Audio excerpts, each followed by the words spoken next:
Hello everybody and welcome to the Gilded Flask, where adventure is never far. It's good to be back.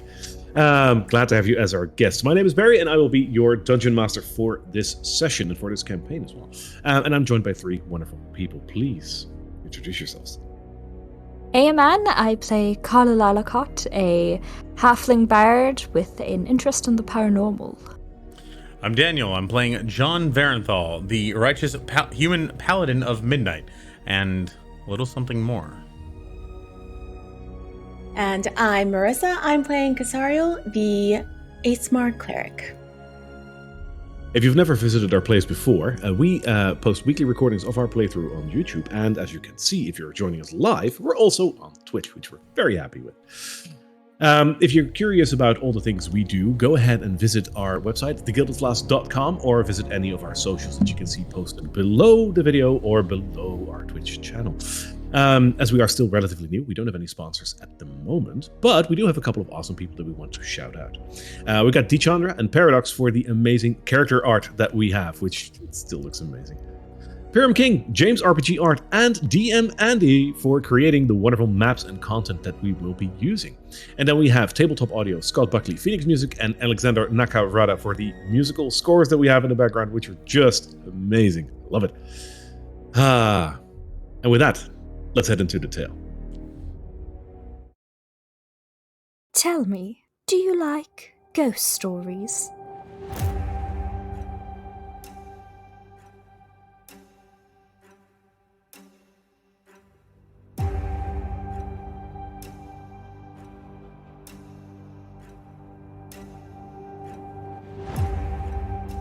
I've been investigating people vanishing mysteriously into the night, never to return. It looks like I've found out where they've been.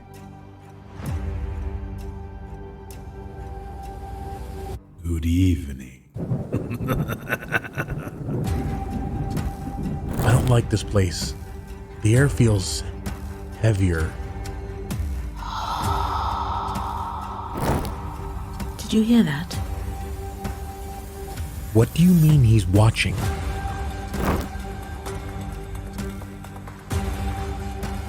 In this place, nothing is what it seems.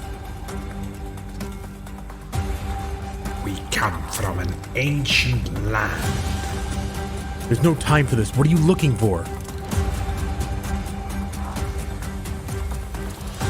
This place has taken my father and my mother. It will not have me.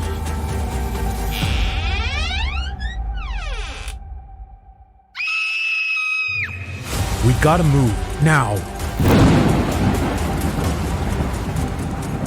Oh, I do love a good mystery.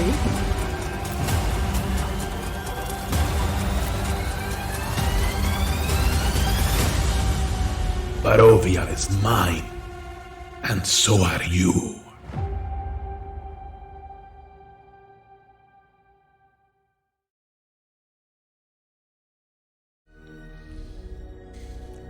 God, every single time, and I know I say this every single time after the intro, but I can't help myself. I love the intro. It's amazing. It looks like we're watching a Netflix episode, and it's made by Marissa, which makes it all the more cool because it looks so damn professional. So, Marissa, thank you. It's a joy to watch this. Yeah. So, not last week because we skipped a week, but the week before that, the last time we played, you guys got a card reading. You guys went to visit Madame Eva in her encampment, and after some talks and some questions that were partially answered, she pulled some cards for you. She did a little tarot reading, and she told you about 3 items that you need to find. One person that you need to find, and 1 enemy that you will face off against at some point. It gave you some clues, but it was still rather vague. And with that, you left the encampment in search of, well, probably those items, probably Irina as well, since you sent her off with The guy. Vasily Oh, with Vasily to Valaki. Valaki, yes, that's the place, to meet up over there. So you got a couple of things on your backlog to do. You crossed the bridge, ran into a drunk guy over there, and you saw something shiny down in the water. And you decided not to do anything with that because, reasons. We got You some walked of on. it. Casario performed a beautiful swan dive and then flew back up. Yeah. That was very impressive. That is true. Casario started by the way. flying. Yeah. That was totally doing something. Yeah. Oh, didn't do anything with that. Just flew.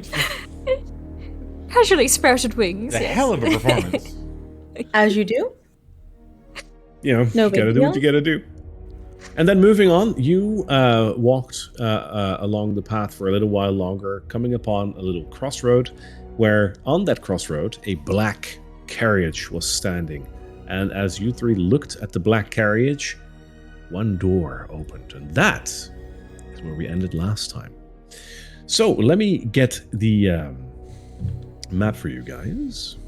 And let me ask you, what Is your For next favorite one. color? Oh, never mind. What is your favorite color? Red. What is your next no, one? blue. Ah! Wrong answer. Oh no. There we go.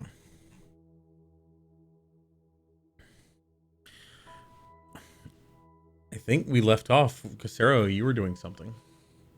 Yeah, I had just peeked into the carriage. I went straight for it. Oh yeah, you already walked over and you peeked into the carriage. That is true. In that case, About how far Carriage? were we away from the carriage when you started to peel off from the 10 group? feet, I believe. You specifically said yeah. you stopped around 10 feet away. I yeah, remember. like it's close. It's close by. Like, you know, this map is a little hard to see that on, but like you're in, for lack of a better description, you're in shooting distance. Okay. So, all right. And I don't mean anything by that. Excusez-moi. Or do I? Excusez. This So the carriage that you see, Yeah. the carriage that you see parked over here is a immaculately made black carriage, ebon wood, which has been fitted with some glass. There are a couple of candles fitted onto it with like glass protections around it from the wind. The carriage itself is being drawn by two large black horses, which are equally like adorned with some beautiful armor that they're wearing and like a feather on their head. The whole thing just breathes luxury and just this is carriage made for the rich and famous. One door was open. Casario, you walked over to peek into the carriage. As you look inside, it's empty.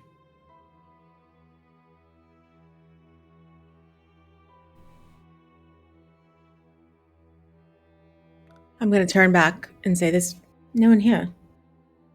Odd. is it?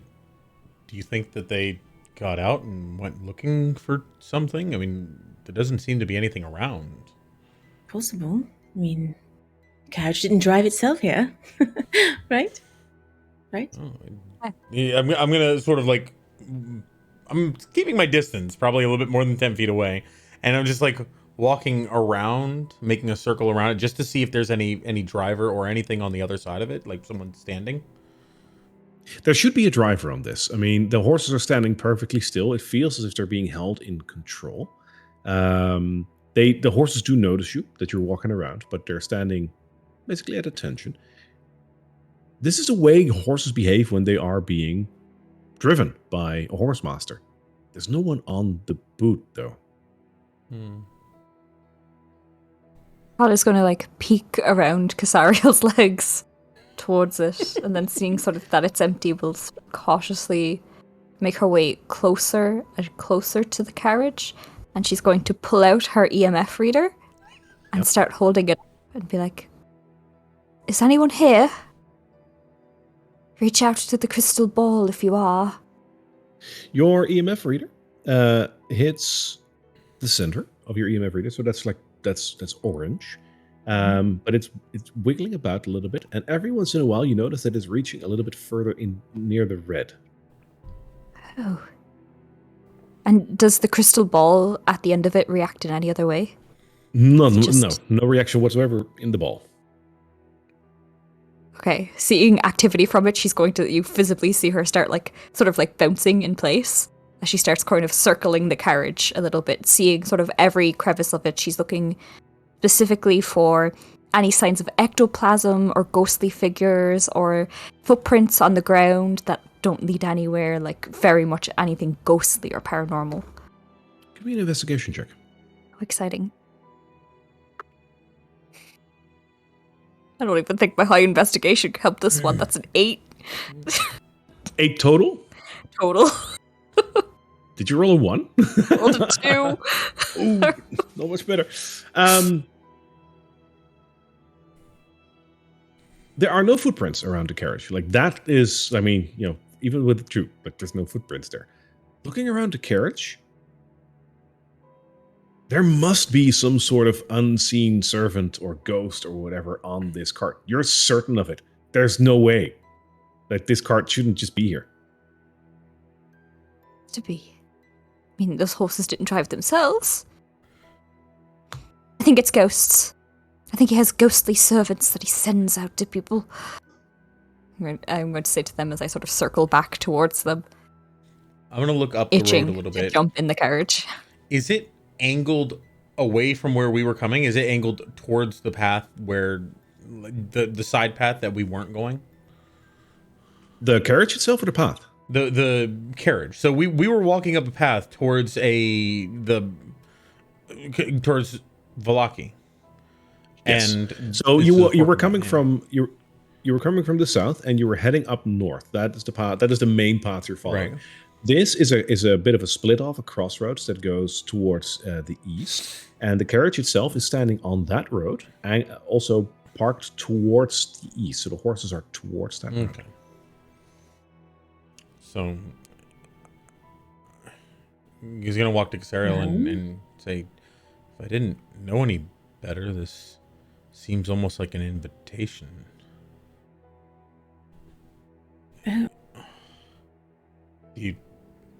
I don't see anyone else around. I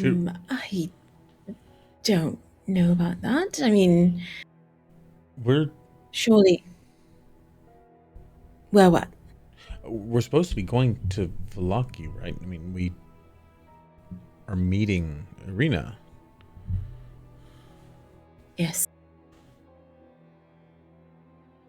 Well, this is. I think if we were meant to be invited somewhere, right, there would be someone that would say, "You're invited." So perhaps it's a test. Like, would we? John's gonna stick his head through the open carriage door to look inside to see if there's any like notes or anything on the bench. Roll me an investigation check. Oh god, I'm super good at these. In fact, I'm the best at these. Oh, I'm actually pretty good at these. I got a 17. That's an 18 minus 1. There's a note on one of the benches. I'm going to pick it up and hand it to Carla. I said, "This was inside." Like shoving it into my face immediately and reading it. Does it say?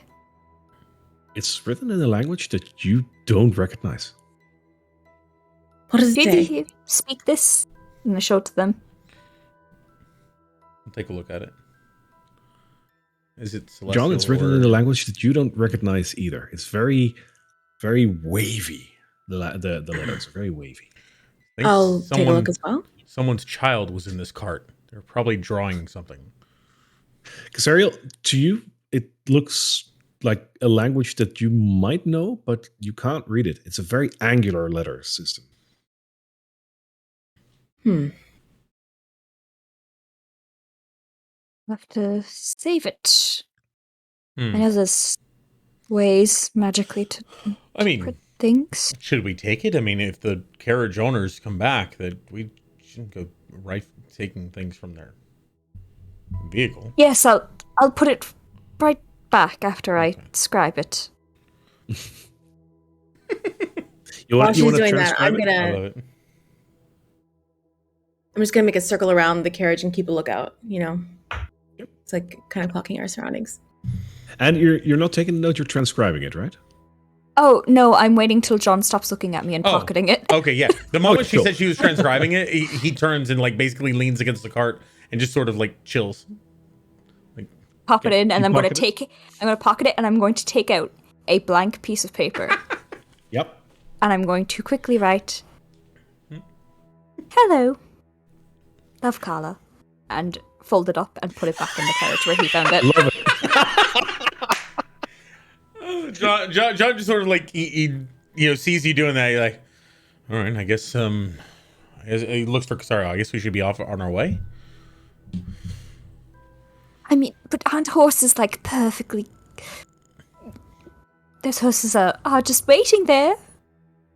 If you Well, their maybe master to return, which is not us. Right, we can't take someone. Listen, I'm all for stealing things, but probably not from the Lord of this land, you know. we could pay it. Leave gold here in its spot for the owner of the horses. Maybe they'd like this mirror. I'm uncomfortable with the direction this conversation is going. I'm just going to start walking towards Velaki. All right. As you turn away from the cart, a single bolt of lightning strikes the air. Probably coincidence. Probably coincidence. And he starts walking. I'm not great at nuance, but that probably was nothing, right? You continue walking towards Valak. Mm-hmm. Okay. You hear the horses quite loudly, as if they tried to chip in on this. Quiet down, Continue you. walking. All right, give me that note. Oh, I go back and I go back to the thing because she put it back in there. Yes. I'm going to try and like slide my way through her. Yes, the note. What? No, I'm going to find the I'm note. trying to change it over. No, I was just going to look at the note again. 'Cause Oh, yeah, I don't maybe I can read it, but She made a copy or I'm something. gonna just push her out of the way. Yes, here's the copy. Here's the copy. Here you go. Oh, thank you.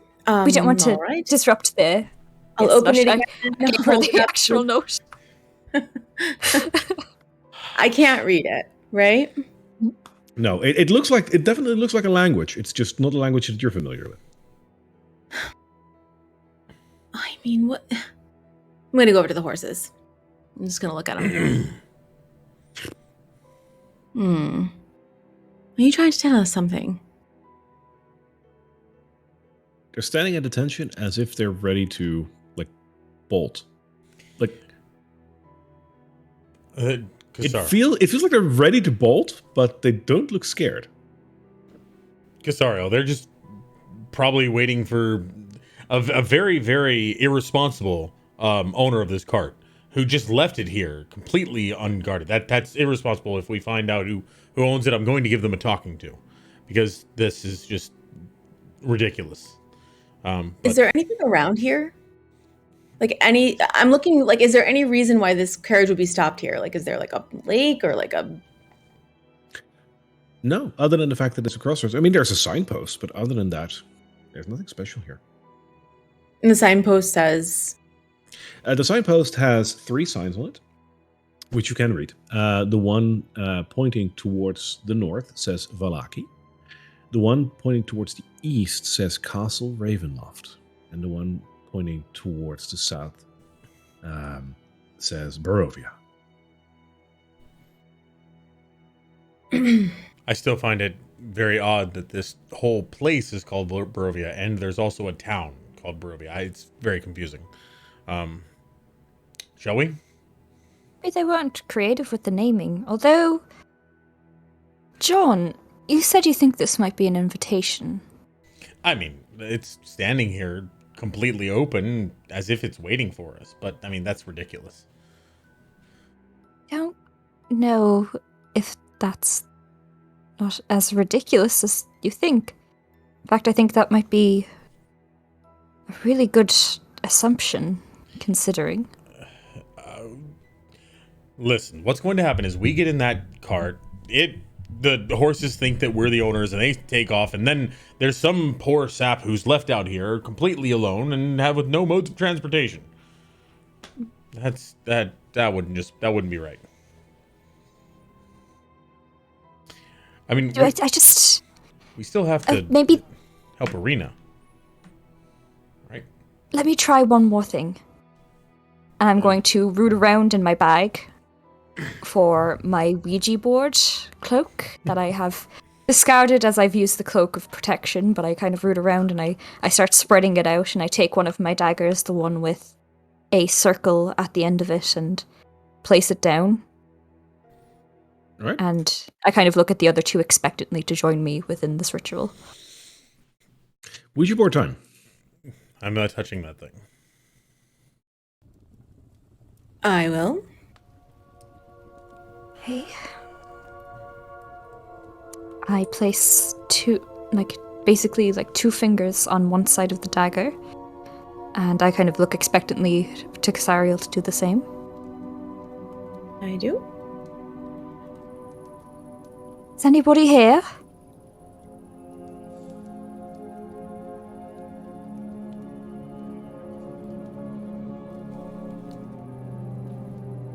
Supposed to be happening. Are you moving it? What? Oh, no. I'm not moving it. Oh. Oh, wonderful. Okay, who are you? What's your name?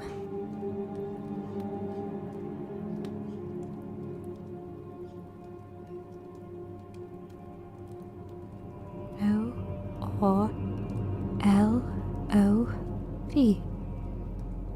Olaf. Orlov, we haven't encountered that name before. I don't think. Is this your carriage, Orlov? No.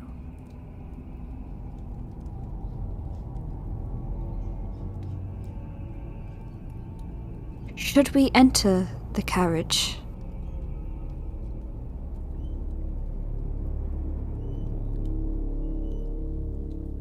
Is that like... Oh. Oh, Yeah. What? That's not supposed to happen. I don't know how to interpret that. It was a very simple question. I'm not. All right. Well, it wasn't an invitation, was it? I mean, that we can be clear on. So Form of demon. let's just head towards Flocky. This is, if it was for us, it would have been a note we could read. Obviously, right? So let's just head that way. Ugh, You want to move up? Yep. As they start moving forward, Carla's going to look at them and wait until their backs are turned and cast invisibility. Okay. And get into the carriage. Really? Okay. Oh God. Great to hear your DM say that. Well, it's more of like the repercussion of the fact that you guys are splitting the party. Yeah. Um, John turns his back. He's saying, "Where are you from?" "I'm John. I'm from Barovia. Barovia. That's a weird name." And she starts walking away. I don't know why you're so obsessed with that. It's fine. Sometimes lands, there's like it's like a capital, right? Like a capital's name the same thing as the land. It's not that weird. all right, Yeah. Carla, like you were sitting in the carriage, right? Yes, I really want to get a good scope of if it looks different when someone actually sits within it, if what the feel of it is, if I feel more presences, really just trying to figure out what the fuck is happening here. Okay. As you go and sit inside the carriage, the door closes. It doesn't slam close, but it closes. And you hear the sound of a whip hitting the horses. The horses whinny, and the carriage starts moving away slowly. I would imagine, John, Casariel, you hear this. Is there someone sitting on the top with whipping? Like, do we see that? No. I mean, but you I feel like definitely heard we're- the sound. I feel like we're like, no, it's like when there's a capital, and the capital's named the same thing as, and we just like both turn and see it moving, and then just start like, As you see Where's it moving Carla? again. Yeah. from without of the carriage, you can see a hand go, the skeletal sort of mage hand rises from the ground and it kind of waves at the two of you so that you know that she is within. I'm gonna run I as think fast as I can Carla's towards saying it. goodbye, and and he starts running with you. And I'm going to You try run- for the door. All right. The carriage isn't driving that fast. You should be able to catch up with it. Are you going to try and like board it in some shape or form, or like what do you guys want to do? I'm gonna try to jump onto the back where like the what's that called? Footman? Where the footman would stand. You know, there's usually like a There is. I mean, this is a very expensive carriage, so yes, it has that. Yeah. Make me an athletics check for that. I did think it. hold on. Oh, it's a -1. It's a 14. That's enough. You make it. It's not the most graceful jump, but you're there. I'm gonna look behind me. What's John doing? Still running, I imagine. So is there? So I imagine that we've seen these kinds of vehicles with taking around the high priestess and other things other jobs that we've done. Yeah, usually not completely black like this, but the style, yeah. But is there a normal way to like basically a handbrake, a brake for this thing? No.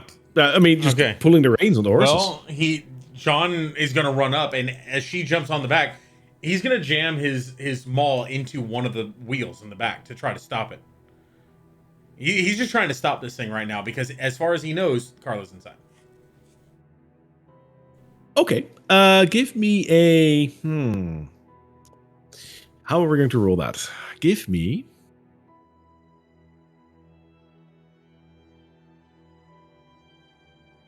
It's in between a couple of things, so I'm It's a moving wheel, but you said it's not like bolting. So I imagine if he no, can catch so up it's, with it, so it's yeah, so it's not impossible, but it's like, you know, this is not a strength based thing because you're just jamming Dexterity? it in there. Yeah, it's Like like to dexterity. get it So in the just- right place. Yeah, that's the most fair. So and that's just do flat okay, dexterity. okay, go. All right, flat dexterity. I'm not super dexterous, but I'm not undexterous. That's the second 18. Where were you at last time? I have an 18. All right, so you successfully jam this weapon in between the wheel. Mm-hmm. The wheel itself turns round with this thing in there, and it flips the weapon back up in your hand. I imagine like he jams in, he had a momentary yes, and then it like flips back up and he catches it. Like, son of a bitch. Because I'm holding on with one hand, looking back, and I'm like, "What are you doing? Get on here!" Fine. What are you doing? He's gonna try to jump on the side, like where the step is, where someone would get off. He's gonna like try to grab the top and jump on the step. It'll be easier, but give me an athletics check. Okay, cool.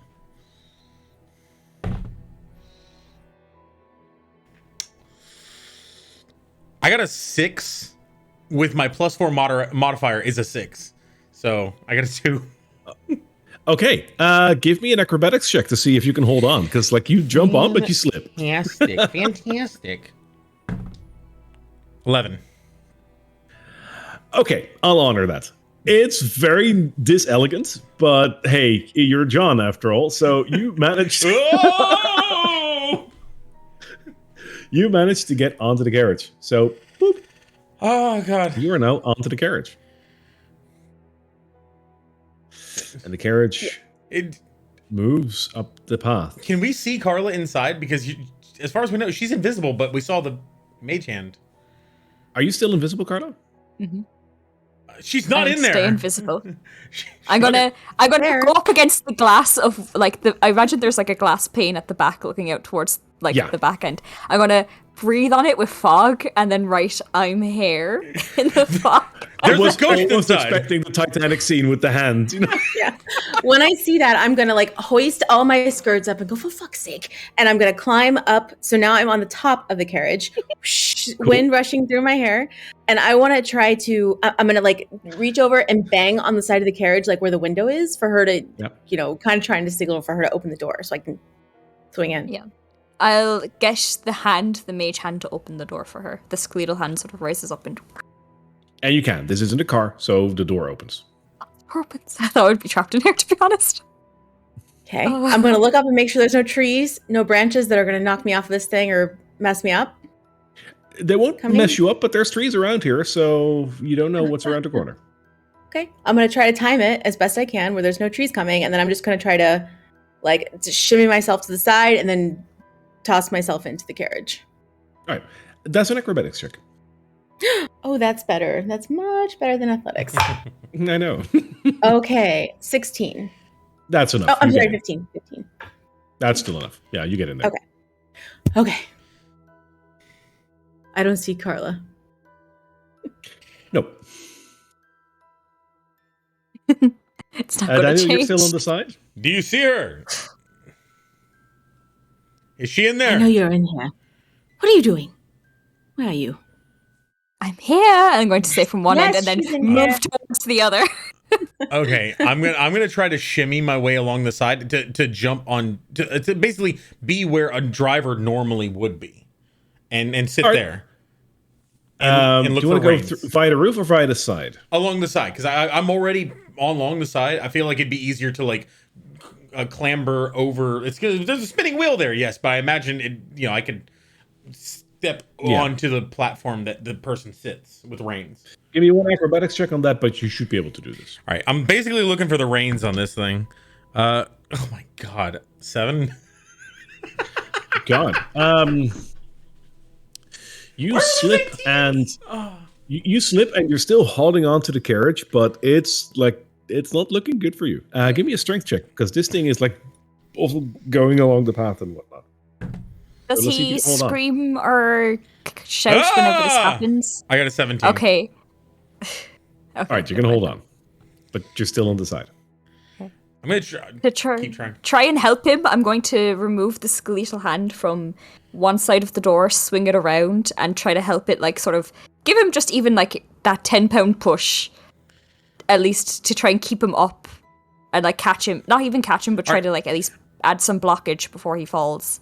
If he goes With forward. that, I'll allow you a second acrobatics check, not with advantage, but I'll allow you a second one to try and get back onto the boot. I don't try to shimmy around. Shimmying around is she just went up to the top. That's a smart idea, Casario. Well done. And he tries to pull himself up to the top of the cart.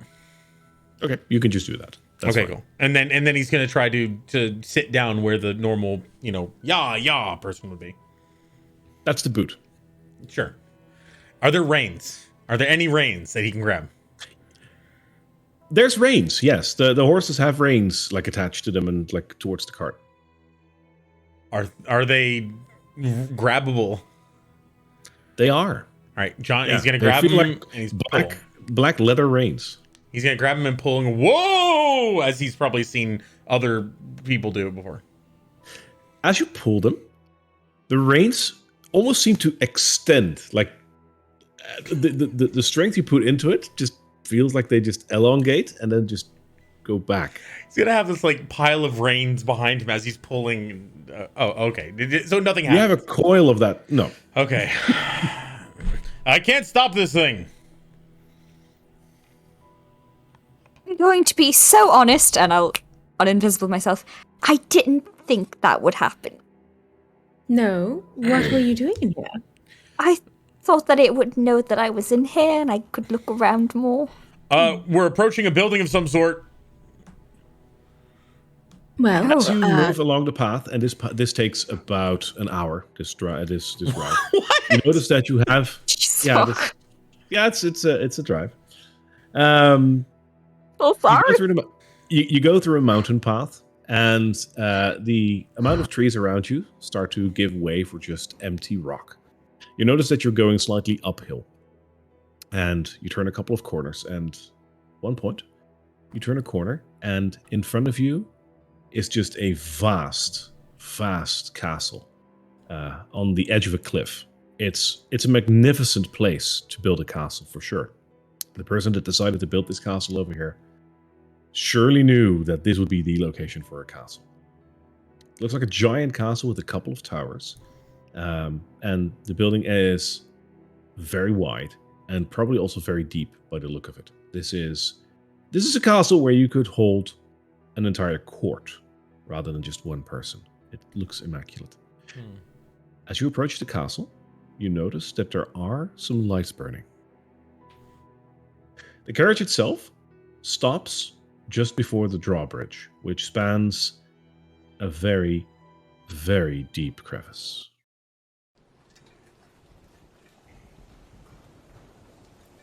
So, what's the plan? You seem to be the one with the plan. I didn't really. One Seems of. we're going to have to explain ourselves. Gosh.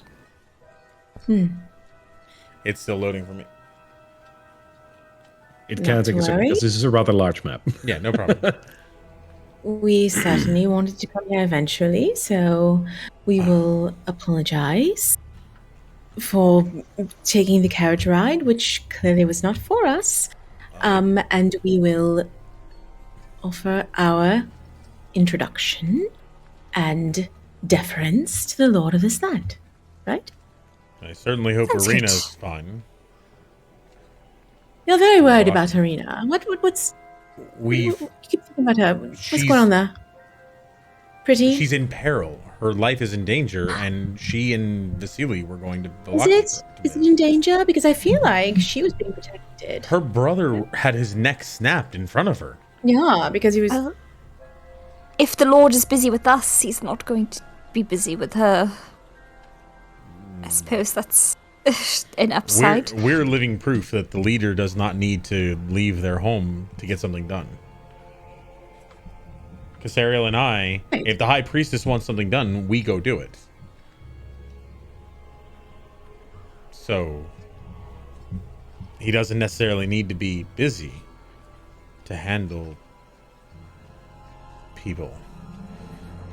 Anyway, so John, after the first few minutes of trying to stop the thing, just sort of settled into the role of holding the reins just to feel like he's in charge. What are you doing over there anyway? I've jumped out. I'm just kind of looking at him. What are you doing? You driving? Did you know where you were going? Yes, I was driving. I was driving very well. We made it, didn't we? Yeah. This is where you meant to go then. Yes. Oh, then we're here. I'm gonna help Carla out if she wants it. Carla will take the hand and sort of kind of be grateful that she's not gotten herself into like a piss pile of trouble just yet. Did you These find two anything in people. there, by the way, in the hour that we had while John was driving us to Castle Ravenloft? Is Did that where I? we are? To the godly figure from above. Did I? Did I find anything interesting about the carriage? Well, the fact that it was driving in and of itself without anyone being responsible for that should have piqued your interest. But other than that, Excuse no. me? Oh. Without anyone Sure. being Okay, there? John, you helped. Thank you. You want a Thank medal? you. Yes, I would like him. medal. Best carriage driver in Barovia. I suppose for the hour, I would have like tried to look for basically scuff marks, anything like any sign of life. And if I've come up with basically nothing, I'm going to spend some time just trying to figure out where on the map we're traveling as we're going through it. That's what I would have spent the hour Sure. doing. So inside the carriage, like you had an hour. So inside the carriage, looking for anything in there. The one thing you do notice is like this was an immaculate carriage. Like it, good quality. The horses were good. The wood was good. The upholstery, like everything is good. Usually, though, there is the wear and tear. A loose button, a bit of thread that comes loose, a bit of dirt on the ground. This thing looks like it was new. It's just there's nothing wrong with it, other than the fact that there's no one there to drive it. There's nothing wrong with this thing, which is weird. There's no wear and tear on it at all. Other than that, looking at the map where you are right now, I imagine you recall that when you were back in Barovia, you might recall that you saw a castle way in the distance in the mist. Mm-hmm. It had a couple of towers, and looking at this castle, you have a feeling that might just be this castle. Okay, well, if we want to turn back now, I mean, we could have sketched on the map sort of I mean, general how direction. to do that? We've stolen the carriage of the Lord of this land. We must go apologize, or at least introduce ourselves. Yes, and possibly find the item we were looking for in this carriage. Proposing that we steal something else from this. We could ask We could ask or borrow. something to borrow in order to disrupt the entire land and everything about it. Wait, That's what? been Disrupt carefully- what? Were you listening when We're Madam Eva collecting some Which things one's to get he? answers for about your mother. Disrupting what? What are we causing a? this conversation? What are we doing? I thought we were just here to. I didn't even think we were supposed to be here. Hey, Are we? Are we leaving? We're Are we going to introducing Ismark? Or are we ourselves to the going Lord in? of this land. We are not leaving. We are. I'm going to turn around and knock on the gate, which I'm guessing is closed. The gate is indeed closed. These are two very, very large wooden doors. Yeah, I'm just gonna. Unless there's like another way I can see of signaling No, that somebody's there's like this giant iron, knocker that's on there. What? right. Great. Actually, knockers. I won't actually knock myself and use thaumaturgy to make as loud of a knocking noise as I can. Okay. As you do that, the door opens. Almost as if you pushed it, but I'm just gonna look back at them and then walk right through. okay. In front of you, you see a very large courtyard and the entrance to the castle. It seems to be lit, and the front doors are open. See, they're waiting for us. Come on, John.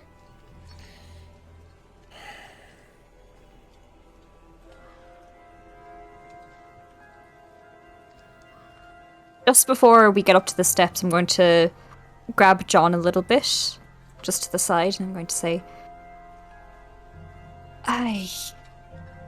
she seems to be bulldozing ahead, which seems... Whenever she has something, her mind set to something, she tends to just go. And I don't normally stop her, as long as she's not threatening somebody or getting drunk and burning down a tavern. Typically, she knows what she wants. If this goes south, the two of you get out, whatever way you can. I'll be fine. I can... This is not... Usually these things I do on my own, so if this goes south, you do what you can to get her safe. I'm not I'll be fine. comfortable leaving you alone in a place like this. I mean, there shouldn't my be head any up, Doris. danger. Just promise me, she says, and I'll cast guidance on you as I'm going towards with her. I'm going to. I don't know what to do with that. It's just like, I don't promise anything. As you enter the castle, you're standing in a vaulted foyer, and quickly looking around, you notice that in the four corners of this foyer, 4 statues of dragons are glaring down at you, their eyes flickering because of the torches.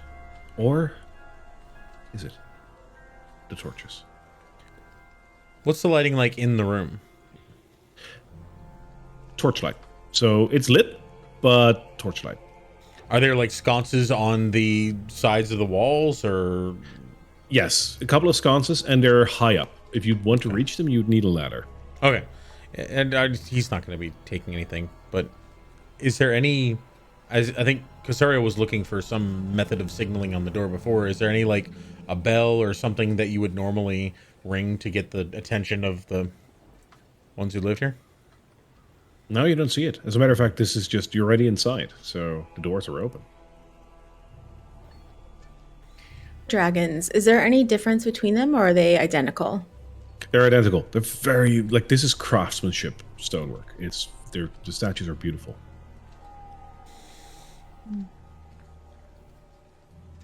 All right. I will. In front of you, is another set of double doors.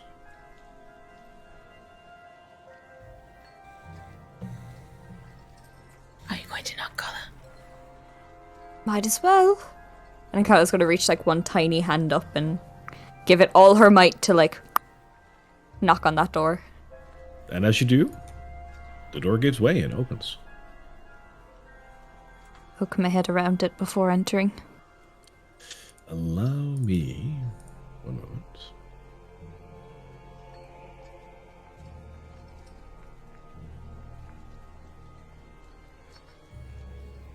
This is a beautiful map.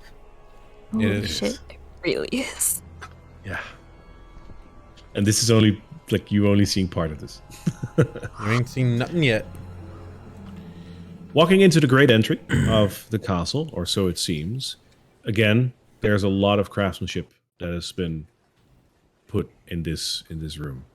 For one, there is a giant depiction on the floor of what seems to be an icon. If I recall correctly, Casario, but it might also be Carla. Casario, you asked the Vistani when you came to this land about an icon above the gate. Mm-hmm. Do you remember? Yes. Yes. You recognize This is this the icon? same icon. Yeah. Okay. Looking around the room, cobwebs stretch between the columns that support the vaulted ceiling of this great dusty hall, which is dimly lit by sputtering torches and iron sconces. The torches cast odd shadows across the faces of 8 stone gargoyles, squatting motionlessly on the rim of this domed ceiling. Cracked and fading ceiling frescoes are covered by decay. Double doors of bronze stand close to the east, and to the north, a wide staircase climbs into darkness. A lit hallway to the south contains another set of bronze doors. They also seem to be closed.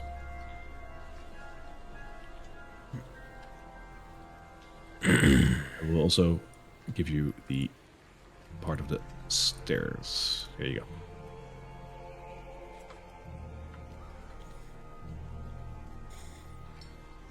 I'm just Carla's gonna going to take a quick moment to sketch out this icon a little bit.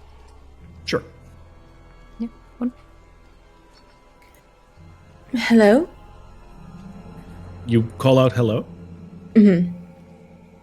As you do that, you hear footsteps coming from the staircase. Very slowly, but very intently, you hear someone getting closer on the stairs. I imagine you look up to the stairs. Yes. Yes. You see a gaunt-looking man slowly descending the staircase towards you. And he stops at the base of the stairs, looking at all 3 of you and rubbing his hands as he does. And he says, "Unfortunately, the master is indisposed today, but you are still welcome, yes, to visit. You're always welcome to visit. For sure, we would have preferred you had Irina with you, like you had last time. But you are welcome nonetheless. Unfortunately, we have but little time to entertain you, but if you proceed down the hallway," and he points towards the east door, "you are more than welcome to explore on your own." And he just stands there looking expectantly at you. We're new to the land, which I imagine you know. And Master said you are. information is so important to helping us get around and understand sort of the ins and outs of this wonderful culture in Barovia. You wouldn't happen to have a center of information, a library of some sorts, here at this castle? The castle holds a library of the master. What do you seek? Light reading? 101 things to find and to see in Barovia. I have the first volume. I was looking at there would be a second. 102 things to do in Barovia. 101 more things to do. Yeah. Love it. Perhaps a visit to the library would be more suited when the master is around. I'm sure that he would love to show off his collection at some point. My name is John Barenthal. These are my friends Casariel and Carla Lila. Carla, yes. And your name is?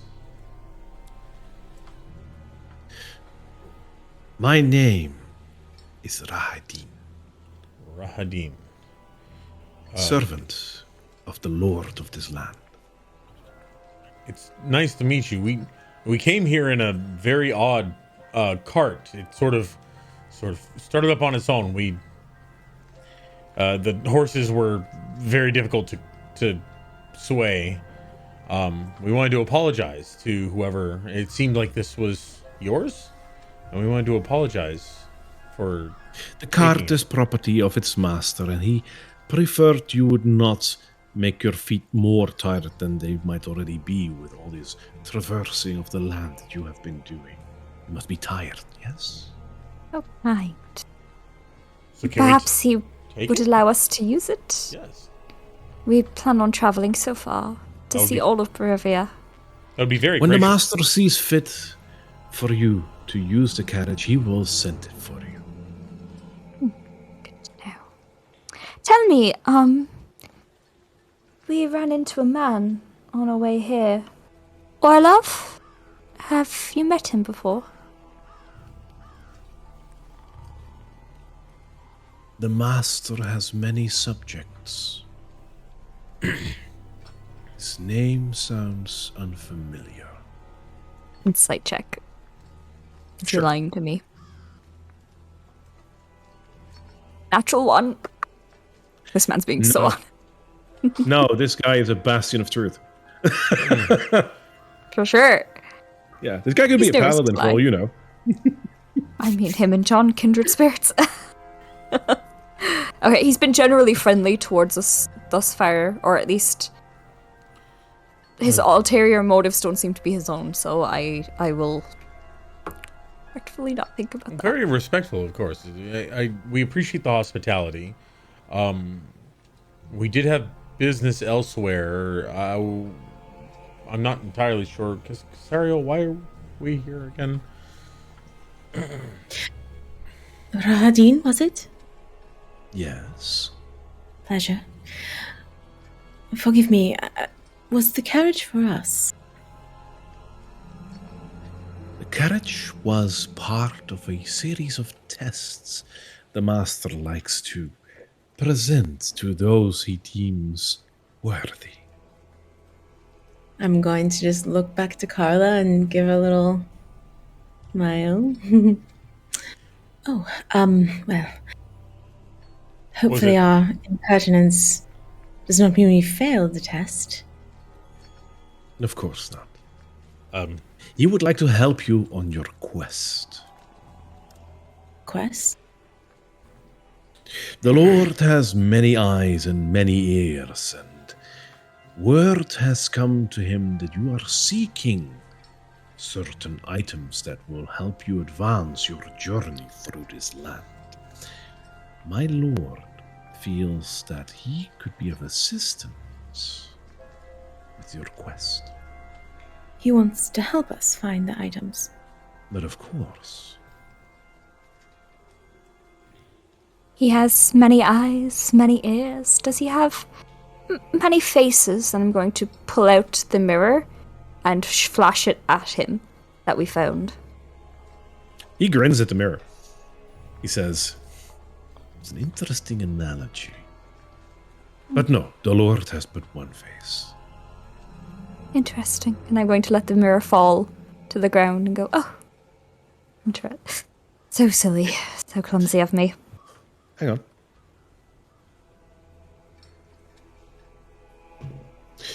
The mirror fall face up on the floor. Oops. Are you going to pick it up? Yeah. Was it a yes or a no? No. Okay.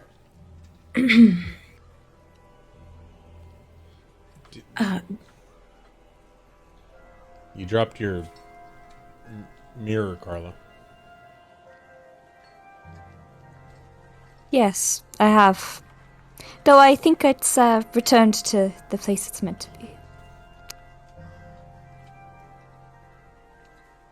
So, Forgive me, was the carriage meant for us then? Did he bring us here so we could find one of the items? Perhaps you would best find those answers on your own. Through those doors, one of your answers may lie. Inviting us to search the castle unattended? But of course. You are trustworthy, are you not? I glance at Carla. I'm not here to make opinions, but that is such a fair glare.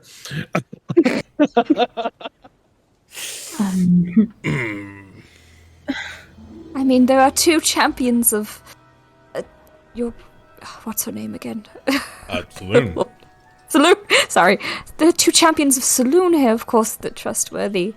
I'm just a reporter. And an investigator of great. So, would your master be uncomfortable with me reporting my findings in the castle?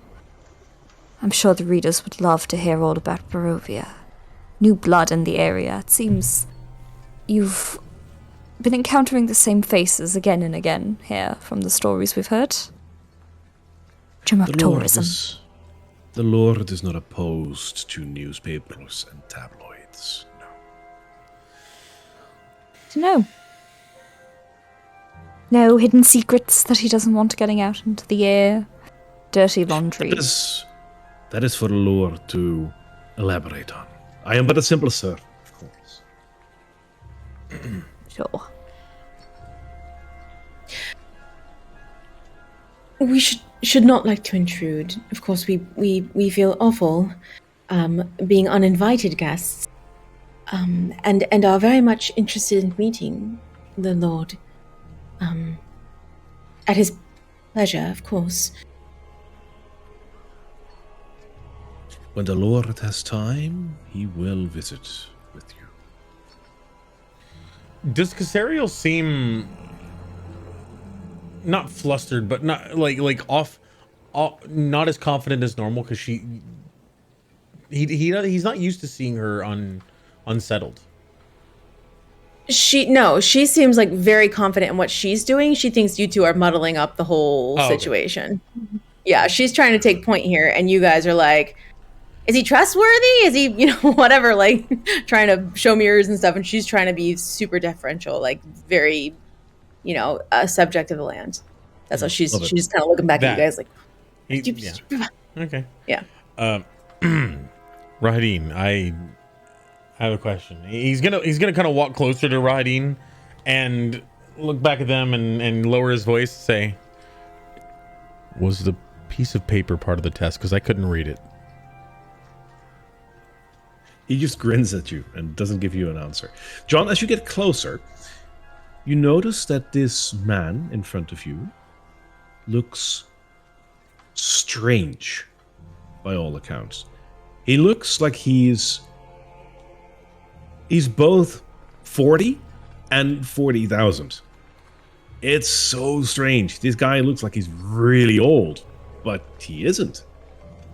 He has something elvish about him, but human. He has something of a servant about him, but a leader.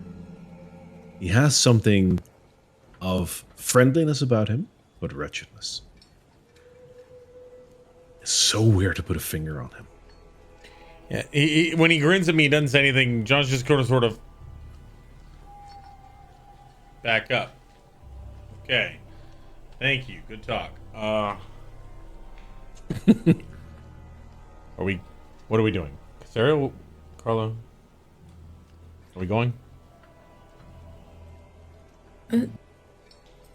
I forgive me. I feel we're a bit confused. If the carriage was for us, You're saying we should go through those doors? It is what the master would Through want? those doors. And as he says that, the two bronze doors to your east open up.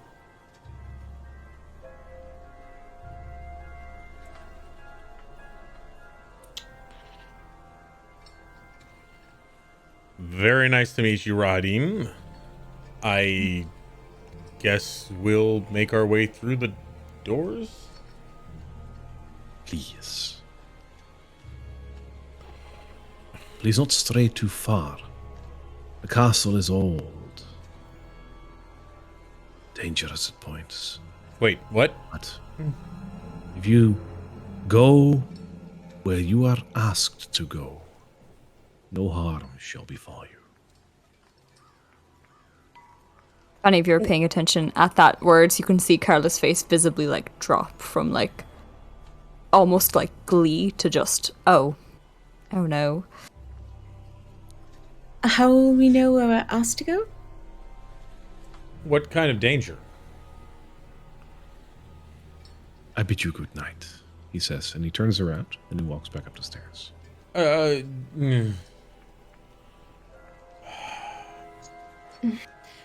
I guess.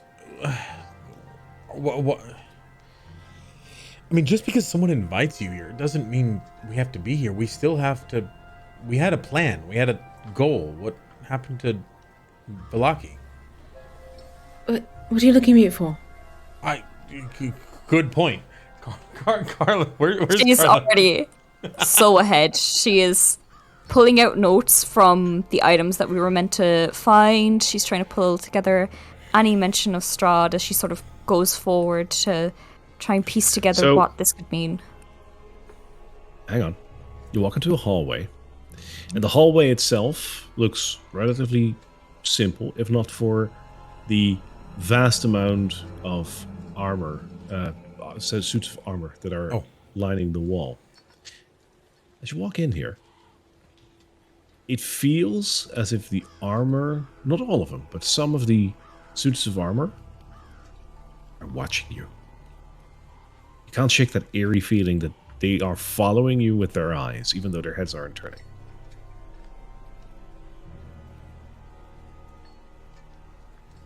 As you move down the hallway, it gets a little darker at the end. There's another set of doors that are closed.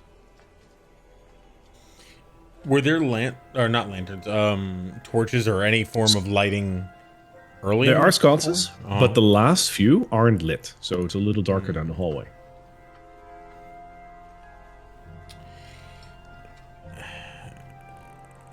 He's gonna wait until it's a little bit more lit. Like, hopefully, if you open the door and there's light pouring through, it'll come in. But he's kind of put off by this.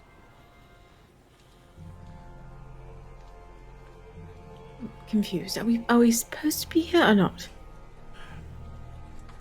We're not supposed to be here. We were supposed to be in Velaki, but we jumped in a cart, and now he says we should go down this hallway.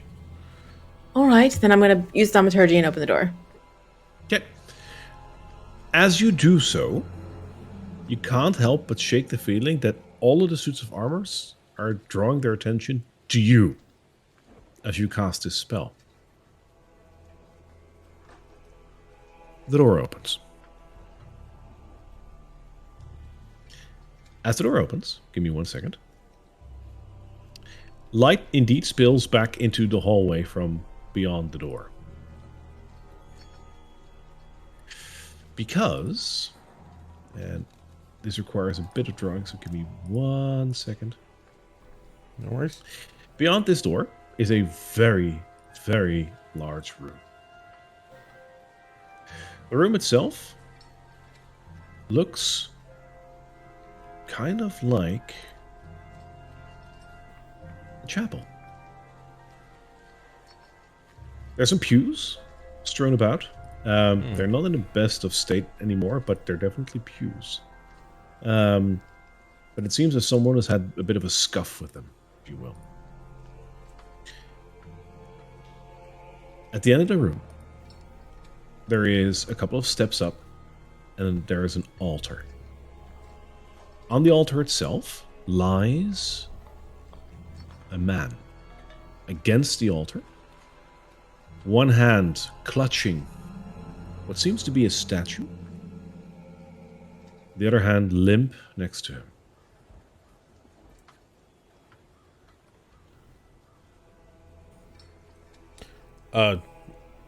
Excuse me, sir? There's no response. John's gonna make to approach the... What are you guys doing? Carla's following John. Yeah, I'm staying here, and I'm every inch of the room, like in a circle. I'm just like looking around, seeing if I see anything amiss. Yep. So looking around, you notice that all the benches that are in a bit of a disarray are just coated in centuries of dust. Like, no one has cleaned this, probably even for centuries. It's so dusty, so old here. Beyond the debris, however, there is a piercing shaft of light above the altar, coming from like a stained glass window. 2 stained glass windows next to the altar, somewhere on both sides. If you look around, you also notice that on both sides of the room there are some balconies with some sculpted stone railings that are overlooking this chapel.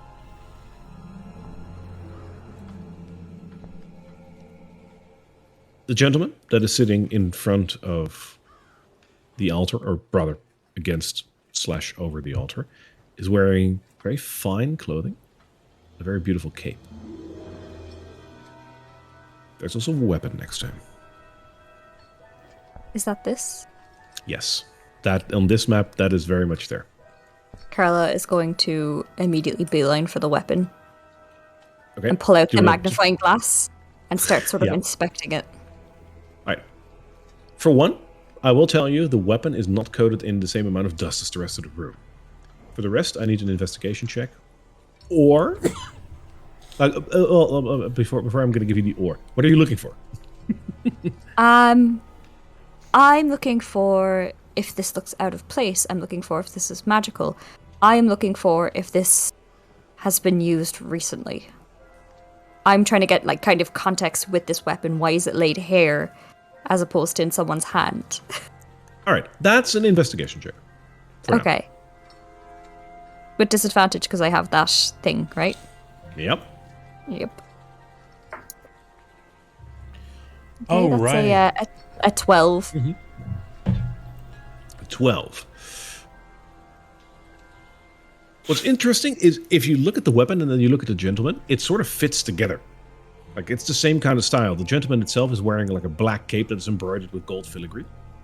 The weapon itself looks rather black as well. It's a mace, and it looks as almost as if it's like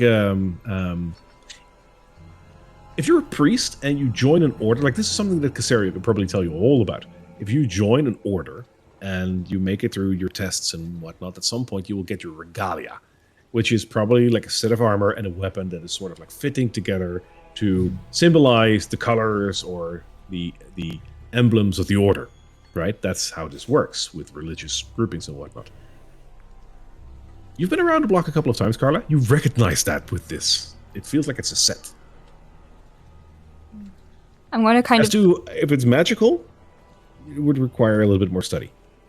I want to kind of lead the like magnifying glass along sort of like the designings, the markings, kind of trail it back up towards the man next to it and really look sort of at him, and just the magely hand reaches out from the floor, barely a couple of fingers kind of reaching out to tap, tap, tap at his leg. All right. If you tap at his leg will be moving a little bit, but nothing more than that. You also you also moved the magnifying glass along the handle of the weapon, right? There's markings on there. Do they say anything? Do they mean anything? The funny thing is, it's in a language that you can't read, but as you go over them, you get this profound sense of dread and terror. even though you can't read it. But the weapon makes you feel uneasy. Isn't the right word, but it's the closest to it. That deep fear, like the kind in the pit of your stomach that tells you this is the nemesis to what you are as a being. That's a little too far, but that kind of feeling. Sorry, I just like I thought of like a shark when you said that. I like that. Oof. That's your. Never mind. You know, I do Baby happen shark. to have a little feature known as brave, racial trait. Yeah, you do. Yeah, so I feel fair, but I don't internalize it. Yes, I'm going to kind of look at it, feel that sort of like pierce of like, oh, and then still rise after like the fingers tapping on his leg, rise a little, and I'm going to squarely put my foot on the weapon and kick it away from the body. Okay, the weapon is kicked away. Don't try and keep it in the corner, away from anyone who can grab it besides me. Where did you kick it towards? Like behind the altar? Sort of like in this direction. So I like, Yep, I if can you see can that, imagine, like I imagine Carla's like hair and she's squatted sort of in front of it. I can't really move my token that way. The like fingers reach out here to tap, tap, tap, and then she sort of reaches up and then kicks that towards the steps, really just away from the body. All right. Done and done. I'm gonna look at the stained glass windows. What do they depict? If I remember correctly, they depict grapevines, but let me quickly check. Yeah, angelic figures entwined with grapevines. It's pretty, but macabre at the same time. Okay, I'm gonna. Are there any, like, anything to read around here, like bookshelves? No, but Casaria, where you're standing right now, you're looking around, right? Yeah. Yeah. I'm remembering what Madame Eva told us. This seems like a place of supplication to me, so I'm looking for ancient Roll me- knowledge. Roll me an investigation check.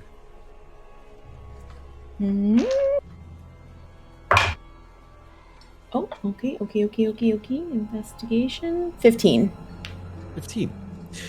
As you move around the altar and you look at the glass-stained windows and you just look around, behind the altar, you notice there's a little black book on the ground.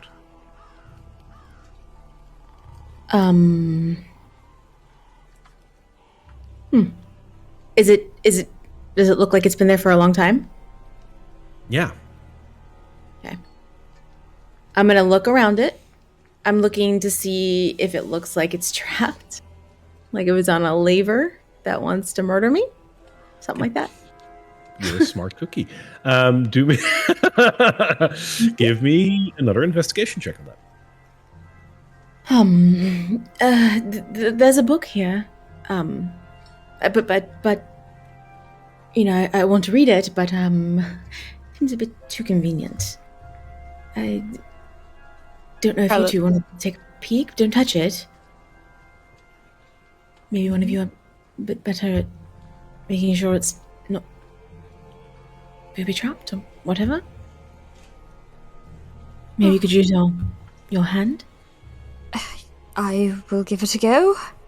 I'm going to sort of circle around to where she is, look at this book, and do sort of like magnifying glass out over the eye, really looking around for any traps, any like weight disposition, any like tripwires, that kind of thing. Give And me an then investigation check on that. yeah, With okay. disadvantage. Oh yes, I know. That would have been really sweet. That's a little bit better, I guess. 14. 14. There's no traps here. This book has just been discarded back here. Okay. Okay, I don't see anything physical. Doesn't mean magical's not out of the way, so I want you all to stand back. Already done. Okay. Sorry, I was already back. Like 10 feet or so. I will also stand back a little bit. Well. John, John? John, like the first thing he did while you were like just starting in on the sword, he was basically like grabbing this guy's shoulder and shaking a little bit. He's like, "Excuse me, are you all right?" He slops to the side. This gentleman is dead. Oh, okay. And he's gonna back up. Okay, so and they back up. I'm going to summon Mage Hand underneath the book, like I did with the mirror, and have the like skeletal fingers like sort of lift it from the floor above. And I'm the book keeping is now floating on your mage hand. Okay, and I'm going to kind of beckon it towards me. Right, the book is floating towards you. Reach out with my real hand and grab it. You grab the book, and as you do, lightning strikes in the air, which is probably just a coincidence. There's no such thing as coincidence, dear Watson. Oh gosh. It's elementary. You hold a book. Carla, you're a bard, and that means that you have affinity with magic and whatnot, but you're no wizard, you're no sorcerer. You trust in other means of solving your issues rather than just plain magic, but it doesn't mean that you're not in touch with magic. As soon as you grab this book, you feel a weight on your shoulders that you haven't felt in a long time. This is heavy stuff. You're just not sure why. Oh shit. Feeling that sort of weight, she's gonna like hunch over a little bit and then flick the book open and see what's inside. The book itself seems to be a black leather-bound book, and it seems like it's one of those hand-assembled, very aged, old leather books, and it hangs on weighted steel hinges. And as you flip it open and quickly look through it, you notice that many pages are just brittle and damaged, and it's hard to make out what this book was. So, do you want to look at like the front page or something, or are you just flipping through it? So she opens it initially sort of in a way of like just seeing if it's like pictures, if it's writing, that kind of thing, like a very quick glance to see is this like what the story is, and then basically flips to the front to like get a proper read on like the names, the whatever is written on there. The first page has some writing on it, but it is brittle and damaged and it's hard to make out. But one thing immediately stands out on the first page, and that is that this apparently has all been penned by none other than Strahd von Zarovich. Whatever I think I the found contents his of this book diary. may be, whatever this book may be, it is written by him, apparently. As for the words that when you look at this book, something very odd happens. You look at the letters, and you see that you can read them, but you can't read it. It's as if you have like a very high fever as you're looking at the letters. Like, you know that feeling like you're looking at letters and they're just dancing in front of your eyes? You know, it's just plain English, but you can't read it. It's exactly that. You feel that with some concentration and some time, you might be able to get enough focus to start reading what it says over there. But right now, no chance. This requires time. I've either found some terrible fanfiction written by him, or his diary, or possibly the secrets of this place penned within a journal that is meant to confuse. I can't make out the words, but when I was in college, you know, to become a bard, magic, trickery, all this sort of stuff would come up pretty often. Not my particular interest, but this feels magic in nature. It feels like there's something protecting this book beyond, normal means. I might need some more time to figure out what it is, but this could very well be what we're looking for. Carla, I will allow you one Arcana check. I know it's with disadvantage, but I will allow it. Okay, I'm going to kind of clutch the book close and try to recall any of my lessons in Bard College of Arcana, of magic, of anything that I just wasn't interested in. I just did because I had to. And I'm going to guide myself so that I can Sure. get a little bit better. Okay. 2 really solid rolls, a 16 and 19. Plus Wow. Arcana. So I'm going to hold my guidance. Plus my Arcana is +3, so that is a 19 overall. Okay. One thing I need to know is you were clutching the book against your chest? I was kind of like clutching it, a little bit. Okay. And then I kind Noted. of open it up. The clutch was to kind of tap my fingers against me to cast guidance and then open it to try and read it a little bit. Let me note that you held it against you. Yep. Okay. You look at the book again in an attempt to at least get something out of this, and some of the letters actually form into a paragraph. One paragraph. The rest is still dancing in front of your eyes. But one paragraph is clear to you now. And it says, I, Strahd, Lord of Barovia, well aware certain events of my reign have been desperately misunderstood by those who are better at garbling history than recording it. Hereby set down an exact record of those events, that the truth may at last be known.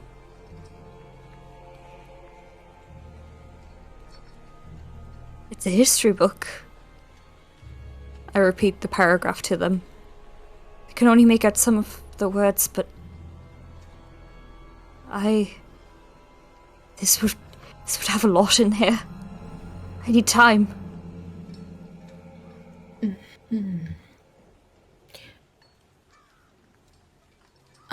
So, as a quick description for the item itself, which you will need by now, you found a Tome of Strahd. This is one of the items that you are destined to find. The Tome of Strahd is a legendary item, and as you might get from the description, it is shrouded in a lot of magic and whatnot. You can't read it right now, but with the right time and the right dedication, you might be able to decipher what this book actually contains. As I said, this will take time, so your rests can be partially spent on trying to decipher this book, and depending on how much time and dedication you stick to that, some parts may become clear to you, or may not. The book itself does require attunement, but for the fact that you guys are just 3 within the party, I will allow that extends to the entire party. And depending on what happens with the book, some things will happen to one or the other of the party members instead of just one person. So what you're saying is that Carla's going to be reading us bedtime stories for the foreseeable future. Yeah. Hopefully they're interesting ones. Okay, I'm gonna investigate this body further. I'm taking everything in. I want to know what he's clutching with his statue, and what is my sense of what happened here. Like, who is this guy? Why is he dead here? And what was he trying to do? That is 2 rolls, and I'm going to let you make both of them. I need a medicine check, and I need you to make an investigation check. All right, I will guide myself for both. Okay. So, medicine check. Mm-hmm. 18. Okay.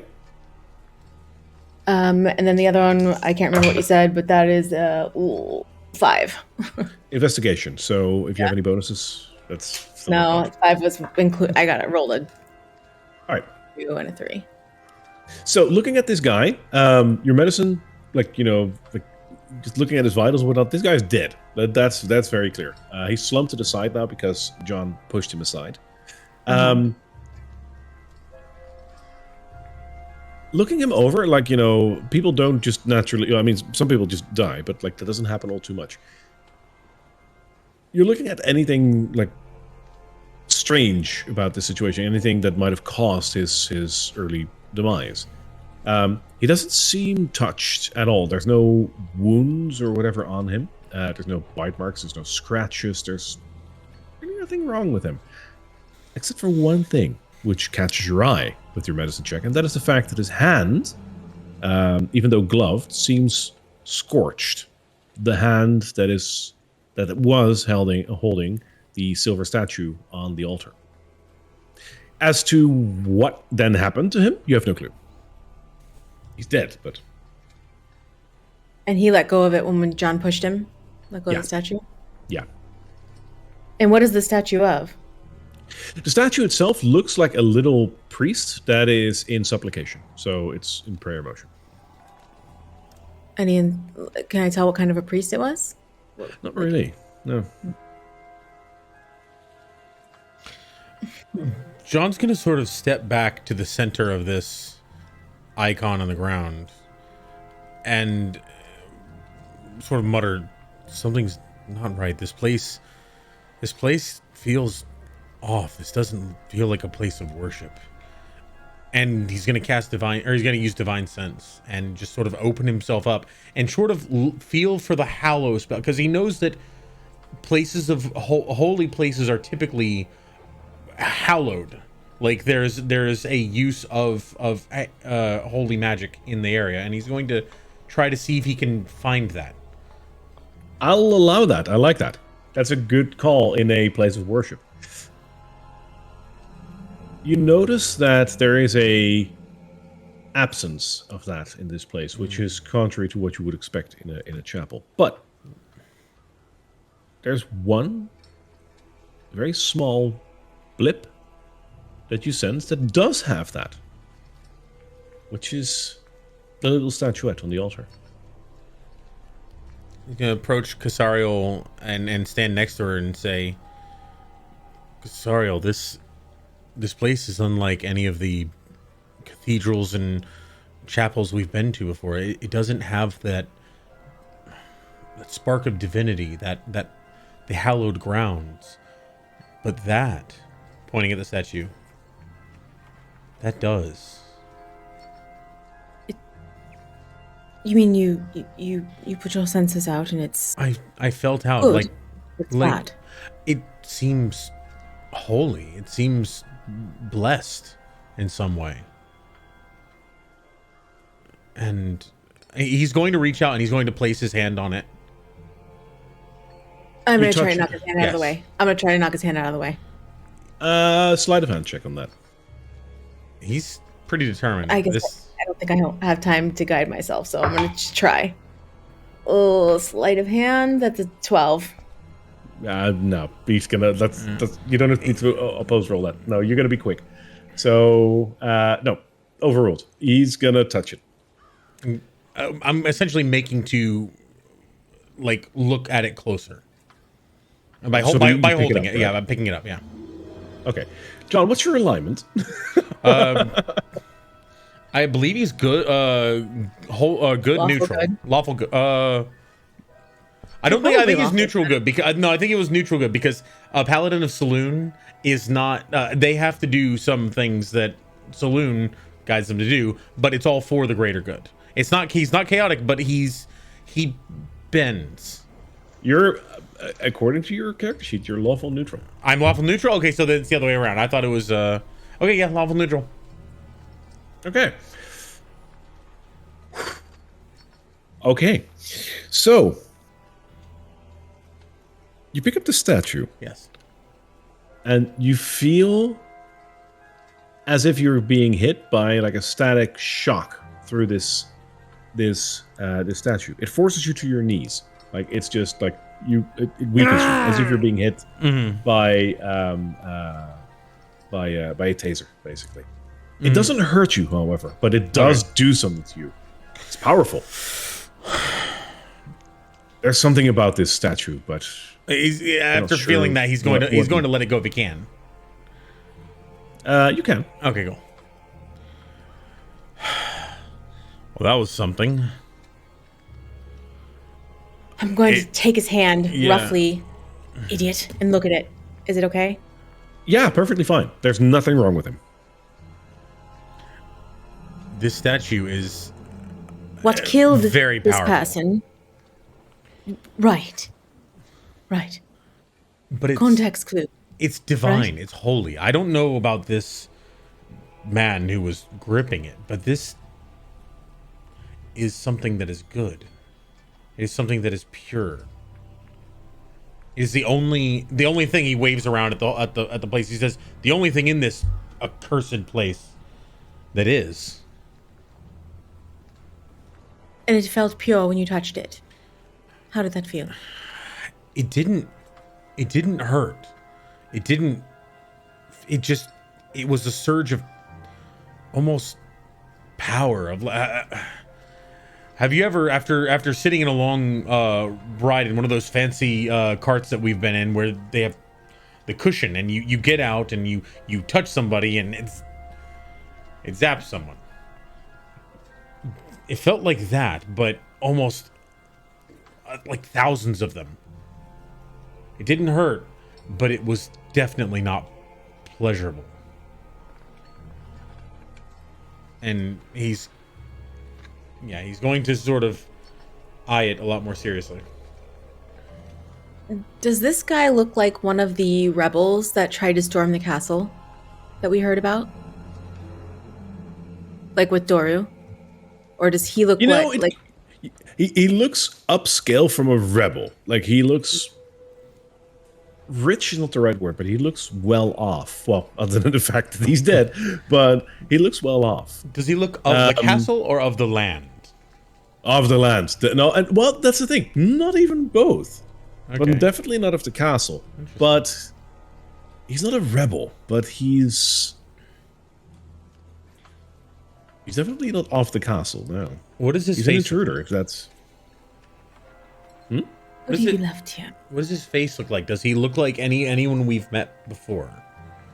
No. Bear resemblance. Okay. No. And his face looks like it's in pain. Okay. All right, well, does he have anything on him that might be beneficial to us? The cape itself looks pretty expensive. He has some chainmail on. Chain shirt. Casario, were you looking for a weapon? And there is a beautiful mace next to him. Yeah. Right. And for what it's worth, he was holding a silver... I believe I forgot to mention that, but the statue is like solid silver. Yeah. You mentioned that. We got that. Yeah. Okay. Right after the scorched glove hand bit. That's why I didn't touch it. Does it look like the amount of silver that would normally be used in a ceremony performed by John, like 5 pounds of silver or more? Yeah, just about. Just about. And like you're no metallurgist, but this looks like pure silver, like very pure silver. I mean, this is probably a very valuable, but once again, holy statue. This belongs in a cathedral. This belongs in a museum. Okay, and it's a statue of what again? It's just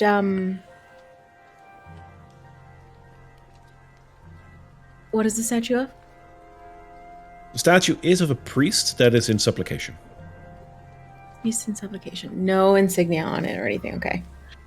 Not immediately visible, no, but it is standing on the altar. You might want to pick it up to see. I go to pick it up.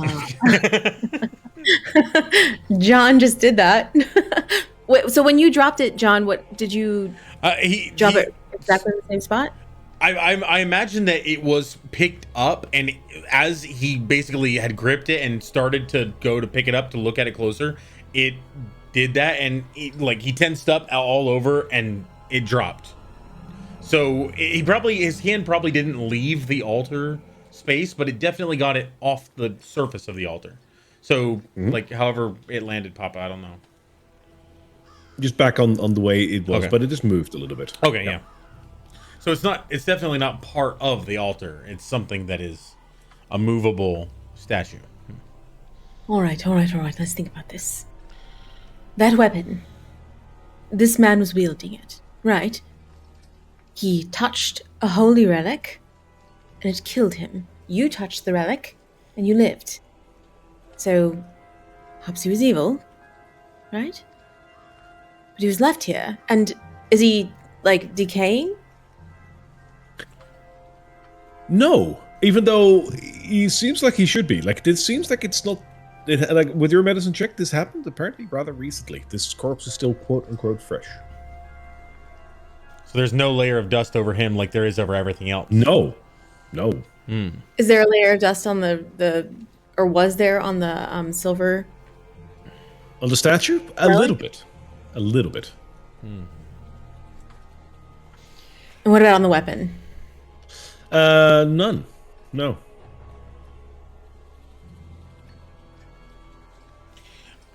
John's gonna walk over to the weapon and using his knowledge of hitting things.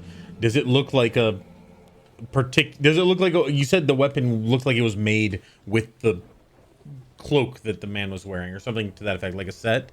Does it look it's black with some gold ornament on it, so it looks pretty. So does it look like something that would be a clerical, not clerical? Does it look like a holy weapon that has holy symbols on it, or anything divine, or anything to the effect of like something that a clergyman or priest would wield? I mean, I'm trying to clerics suss out if it come looks in evil so or many. good. I know. Clerics come in so many shapes and sizes that it's hard to depict. Like, Good this point. is a clerical weapon. A spoon could be a clerical weapon of a Pastafarian, so yeah. Right. So this is a mace. So as far as you know, maces, especially one-handed maces, are the weapon of choice by clerics and the like. Does it look like it's a ceremonial weapon? To a degree, yeah, but it definitely also looks like a weapon. So, kind of. Okay. Well, listen, we obviously have been led here, right? We are invited into this room. Either we're being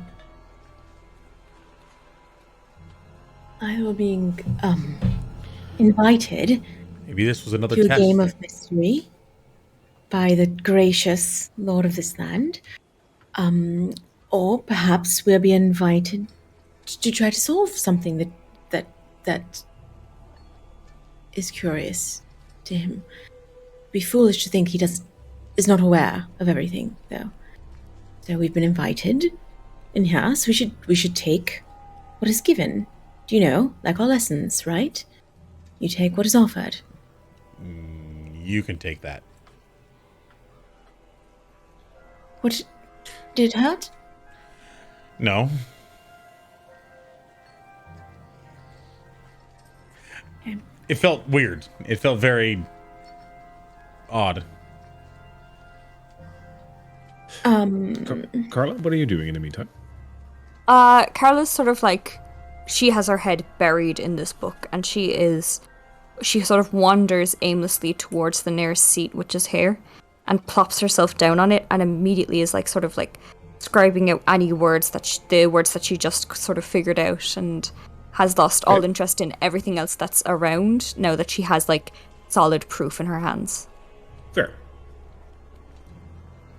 Mm-hmm. All right, John, Casaria, continue. At this point, John's gonna start backing away, and I want to see what else is in this chapel.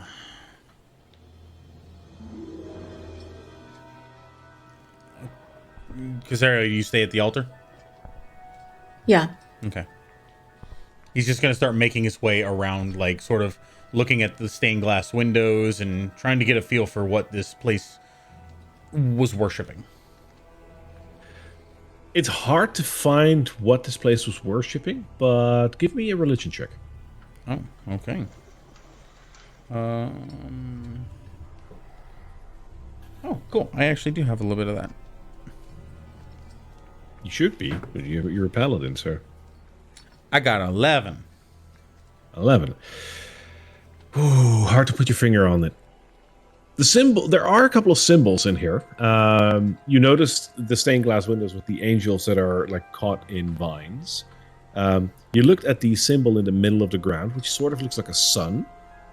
And looking at all the different sources of light, so the different stained glass windows, this place is built to let in a lot of sunlight. There's probably a correlation there with a certain god, but you're not sure. I mean, I've recently heard a ceremony and participated in a ceremony to the Morning Lord. So if there's lots of sun religious iconography, John's probably putting two and two together that this is Morning Lord stuff. Yeah. He's gonna keep going around. All right. Casaria, what are you doing at the altar? I'm going to turn this gentleman over and kind of like lay him down. I'll take a little bit of my moon water, aka holy water, on my thumb, and I'll just start to draw the symbols of Saloon and start to do like our kind of little ritual of like putting someone to rest. As you do that, it burns into his flesh.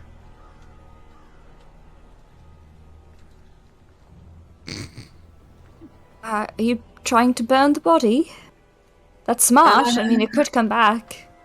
No, I was trying to bless the body. I'm gonna lift up his lips. Does he have long teeth? No, not at all. Are his fingernails long? Nope.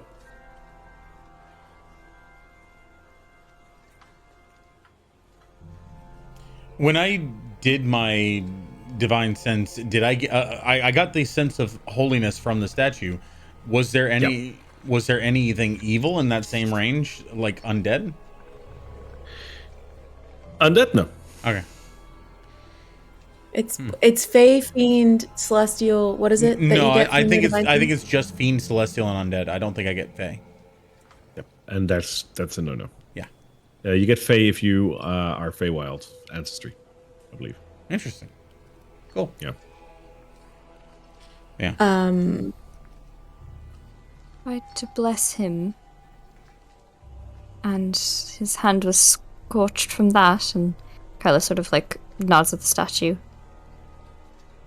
I'm And gonna nod. I'll stand up and I'm gonna touch it. I'm gonna touch the statue. Okay. The statue feels like cold metal to you. Yeah, so I like it's pretty dramatic. I'm like,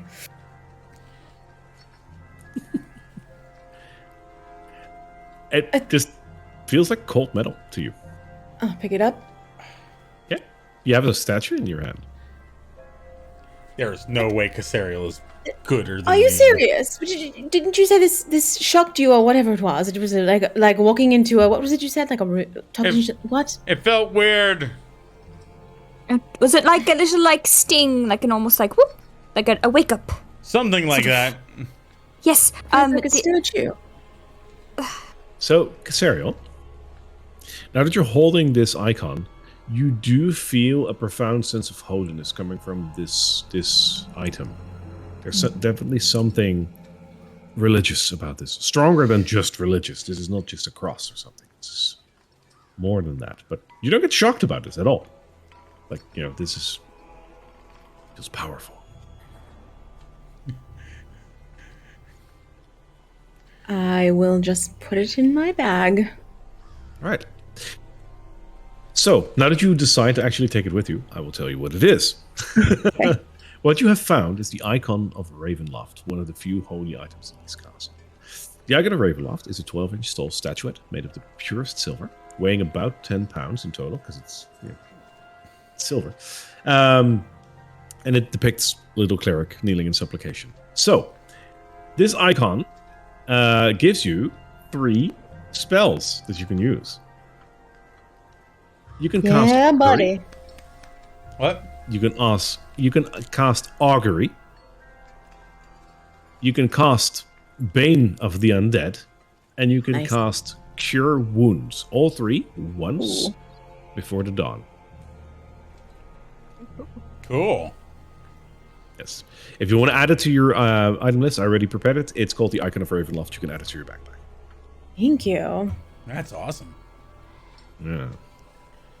So, the item itself is considered good.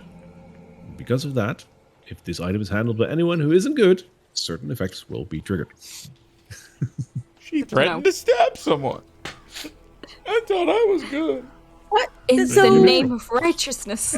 That's curious. That's funny.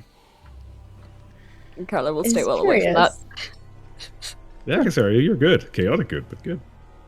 Yeah. At least one of us is, right? Great. All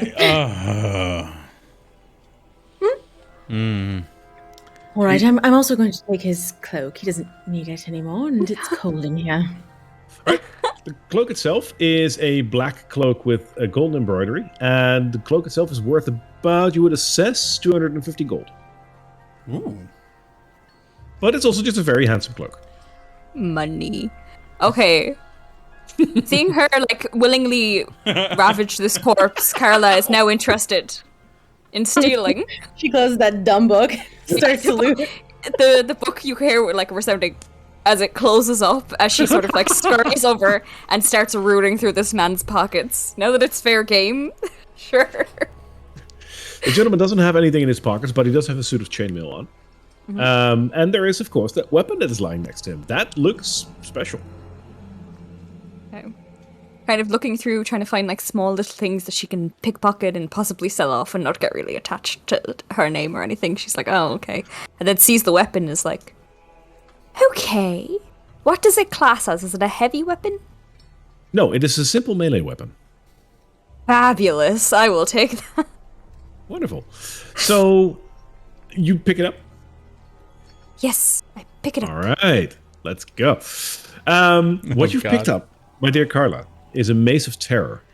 Oh, how exciting. And it's a simple melee weapon, so I can wield it. You can totally wield it. Yes, this is totally a weapon for you as well.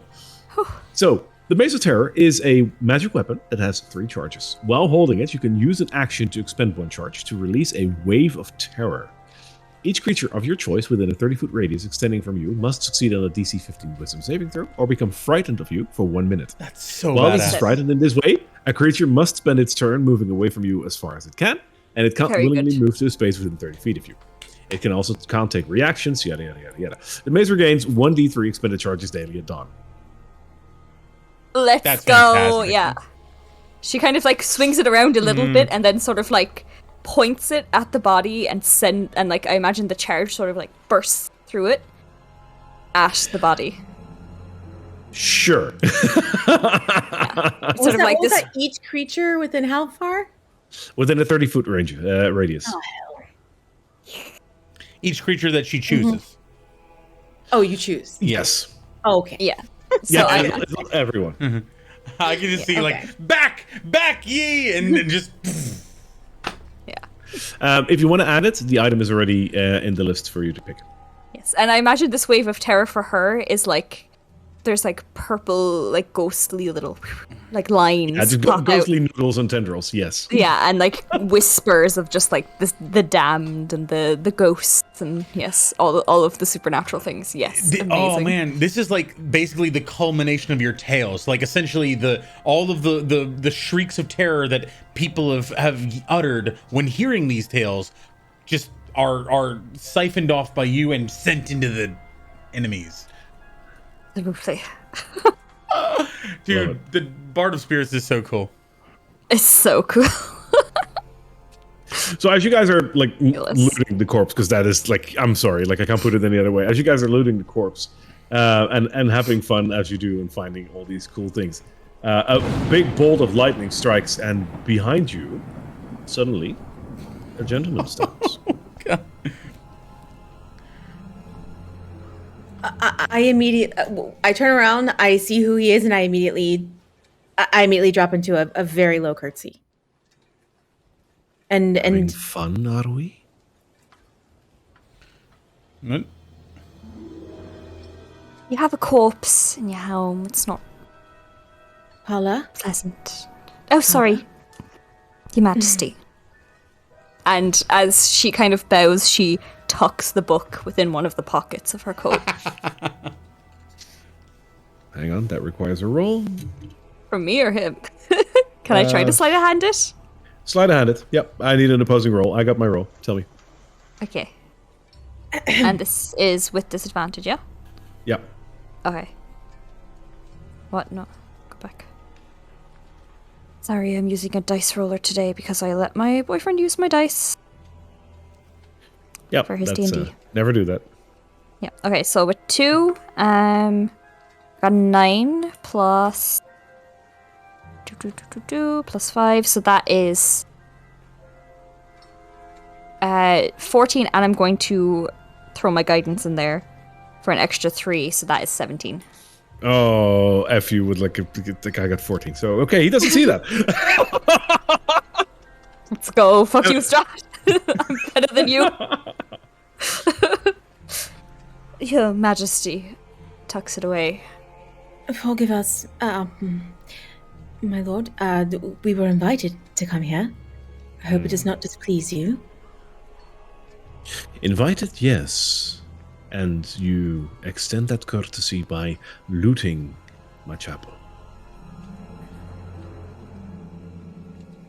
You can have this back if you'd like, and I hold out the mace to him. Apologies. No, you keep what you found, but perhaps it's time to take your leave. Of course. Of course. I'll slowly stand up and forgive us. We did not mean to intrude. We thought we were invited. I know, Casaria.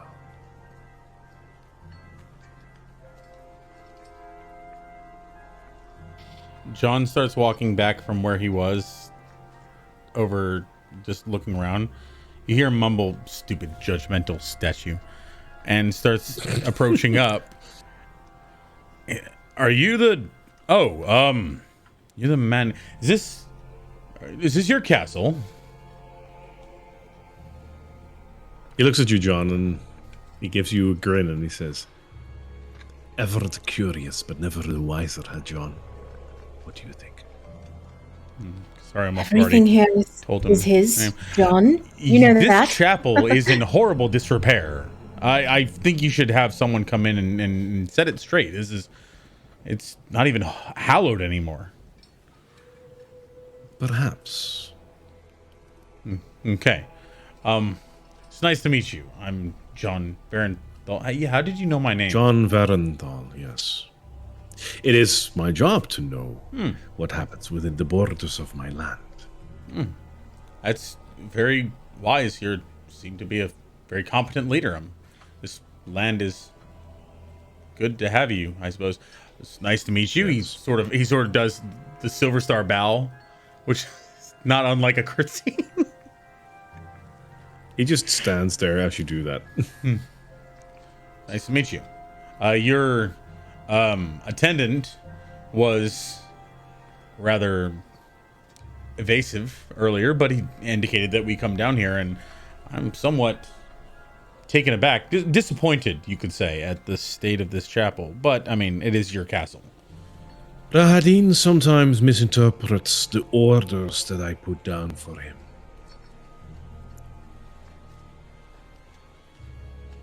Don't misunderstand me. I am not happy that you... it's not that I am not happy that you are here, but I would have preferred to give you a guided tour myself, for this castle holds many dangers, as you could see, and he points at the corpse that is, like, you know, next to the altar. Unfortunate circumstances sometimes do happen to those less fortunate. Perhaps next time I can give you a guided tour, but for now, I must ask you to leave. Of course. As Carla's passing, she sort of looks up and she's like, "I've heard you have a library. I would very much enjoy that on the guided tour when we come back, Your Majesty." He looks down at you and he says, "I've heard you're running a newspaper, and I would be most interested in reading whatever you're writing about my land." Only the best exclusive content. And of course. Right. She kind of gives one last nod and scurries towards the door, really keeping that like close clutch at her side to keep that book in place. Back away towards the door and just say, "We're headed to Vallaki, my lord. Is there anything you should wish us to accomplish on our way there?" Or He steps closer to you, Casariel, and he reaches for your hand. Do you allow him to take it? yes. He takes your hand and he looks deeply into your eyes for a little moment. And then he says, curious. Familiar. When you go to Vallaki, give the Burgomaster my regards. It has been so long since I last visited him. And he lets go of your hand. Certainly. Again, please forgive us. We did not mean to displease you. You're fine. Please. She'll just back out of the room. He will stand close to the altar and watch you leave. John walks. He looks back at him and sort of like waves and then gestures to the pews. And he's like, and then turns and starts walking away. Okay. When you pass the doors, do you guys look back over your shoulder or do you just keep on walking? I've never turned my back to him. I walk out of the room backwards, just facing him with my eyes Okay. deferred to the ground. You will stay there. I'm completely looking forward, not even really paying attention to him anymore. You know, my business with him is concluded. I looked at Carla and I'm like, didn't we bury the last Burgomaster? Huh? Did we ever do that? At what point do you turn around, Casario? Once I'm through the doors. Okay. Yes, I was going to ask him about that, but it seems like he wanted us to go. So why don't we go? We should just go. Sure. Right? Perry. I Maybe wonder. there's another Burgermeister in Vallaki. You know, that was the Barovian Burgermeister that he, you know. Right. I wonder if he'll have a. And I suppose we just keep walking straight out the doors. I don't know. I wonder if he'll have a another cart for us that we can take.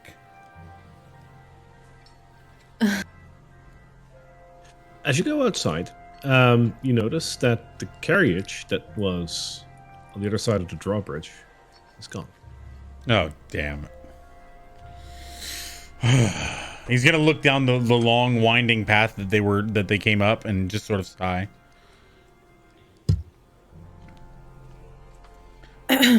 It's going to be a long walk. I You guys want to leave? He's gonna look back one more time at the castle. Just take it all in. The doors behind you have closed, if you look around. The castle itself stands in sheer defiance of the cliff that it's been built on. Other than that, it's just a castle in the mist and a bit of rain. Is it now? Would we think? What time of day? It is getting closer to the evening, so you might want to consider camping at some point. Yes. As they're walking out of the door, maybe we should ask if we can spend the night. The doors are closed. No. I think he very clearly wanted us to leave. I don't think that cart was for us. So, Interesting. But the servant that... We'll have to discuss this at a more private time, but I have theories. Private time. We're I out think in the woods. it's probably safe to assume there is no private. Yeah. What do you mean? We're out in the woods. He's back in the castle. Carla's going to stomp on John's foot and try to drag him down to her level. Take an unarmed strike. No, kidding. Remember. Twit! What? He's. No, she's going to... Does he let himself be dragged down? If she pulls him down, he's gonna. What? John, let's play a fun game of pretend we're in a murder mystery, but we're the ones who are going to get murdered if we speak any longer.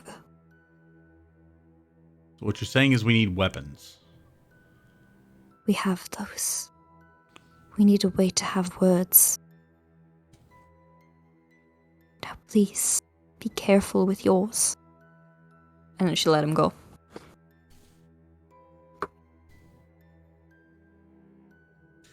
So you guys decide to move back down the path?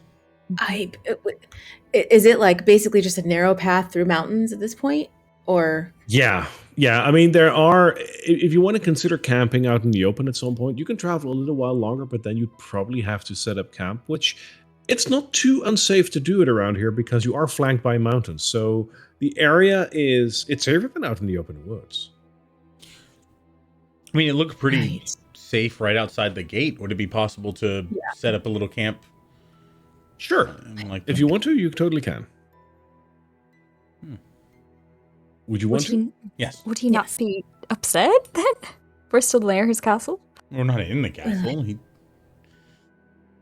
That's up to you to decide. He didn't seem that upset with us. He just wanted us to leave. He's very nice. He wants us to come back later. He seemed like a gracious host. Just needs to get his chapel in order. Didn't we start this adventure by trying to kick someone out of a gate's entrance? And look how that I turned just out. don't know. He sits down. Okay. You want to set up camp? Yeah. All right. Yeah. It's just too perfect. You take some time to set up a camp. And you find a couple of trees that are still here. And you set up a little camp with 3 beds and a little lean-to for your backs and whatnot. A little campfire, you get going, and you have some time for yourself. And take off my armor and put, hang it up to get dry on the branch. Get a little more comfortable. As you guys take a break over here, I would also suggest we should also take a break for ourselves. All right, and we're back from the bar. The drinks are restocked, the snacks are refilled, and the fireplace is lit. But before we get back to the tale, We would like to thank Tabletop Audio and Foundry for providing the visuals and lovely ambient music for our games. If you'd like to elevate your games, check them out today. And if you want to enjoy the tavern, you can always join our Discord. We hang out there during breaks and love to see the memes that you bring and hear about the tales that happen at your own tables. If you'd like to see more Gilded Flask content, you can check out our Instagram or TikToks for D&D memes and highlights. There's some really good natural ones and natural 20s over there. And if you check out our YouTube for all the past episodes, you could check out our YouTube for all the past episodes, yes. With new ones coming out every Monday. of course, if you want to join us live, you can join us every Saturday as we stream live on Twitch at the Gilded Flask. Before our break, we visited the castle Ravenloft. Yes, you guys took the carriage that was presented to you, and after a brief discussion with Rahadin, you ventured through the hallways into the chapel, looked around there, looted a couple of items, including a silver idol, a weapon, a mace of terror, and a little booklet, which seems to be something written by Strahd. Strahd appeared, and he asked you kindly to leave, which you did. And now, outside of the castle, you decided to make camp for the night, which is, I believe, where we left off. So you guys are sitting around the campfire. What do you guys want to do?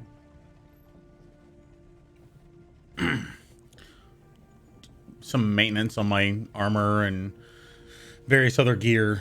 We've been walking through rainy, misty terrain for a while, so mostly just like cleaning off, wiping off, and generally getting everything back in order. Also, as a quick in-between, one thing I love about this map is I couldn't help myself but color the different sleeping bags, and you guys already picked the ones that I thought you guys were going to. So, that's very fitting. Love the color purple. Love it.